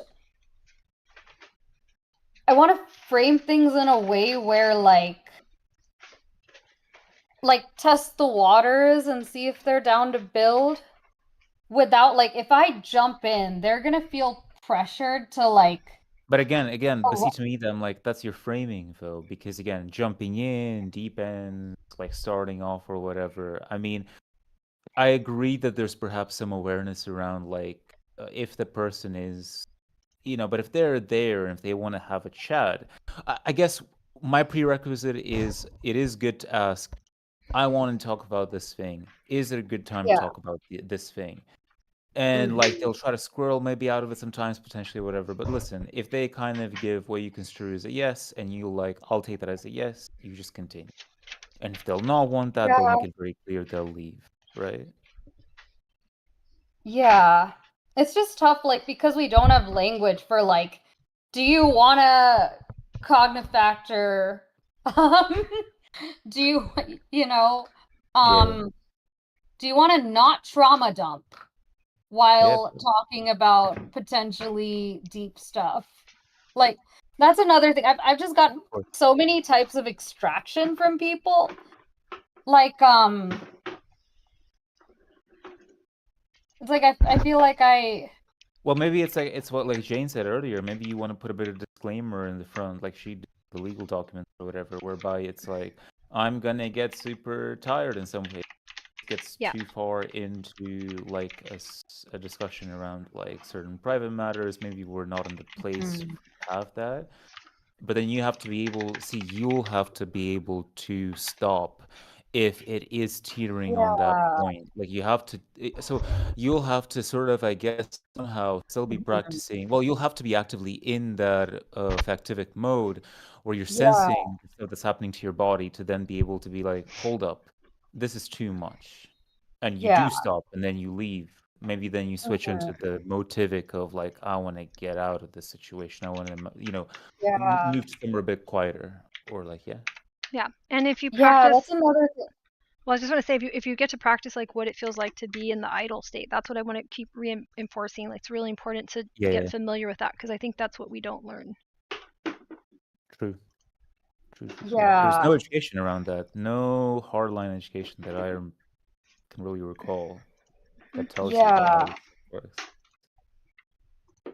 Or Um, that is given to you, or that is said that it is good. It's all just options, things that Yeah. people entertain, right? Yeah. yeah. I like end up in motivic, I think, because of like the trying to keep up with the pace of a conversation. Mm-hmm. Like with someone new and I don't have a good model of like their worldview and stuff. Like if there's not a group with other people, like for me to hear the back and forth between them, I like get very out of touch with my body. And like there have been times when I ended up hyperventilating, Yeah. which is how I had that meltdown because someone was like, what's wrong? And I was like, it's been an intense day. And then she went, intense how? And then got upset with me when I voiced it. But yeah, I What is am strange? wondering, like, okay, if so yeah, tomorrow I have this call with this person who was like she is like she hosts events for design in the medical field, and she's a rare disease patient, and like has a blog about her experience there and being like not heard when she was like participating in initiatives and like getting extracted by all of these orgs, which like that's all great that like she has this awareness.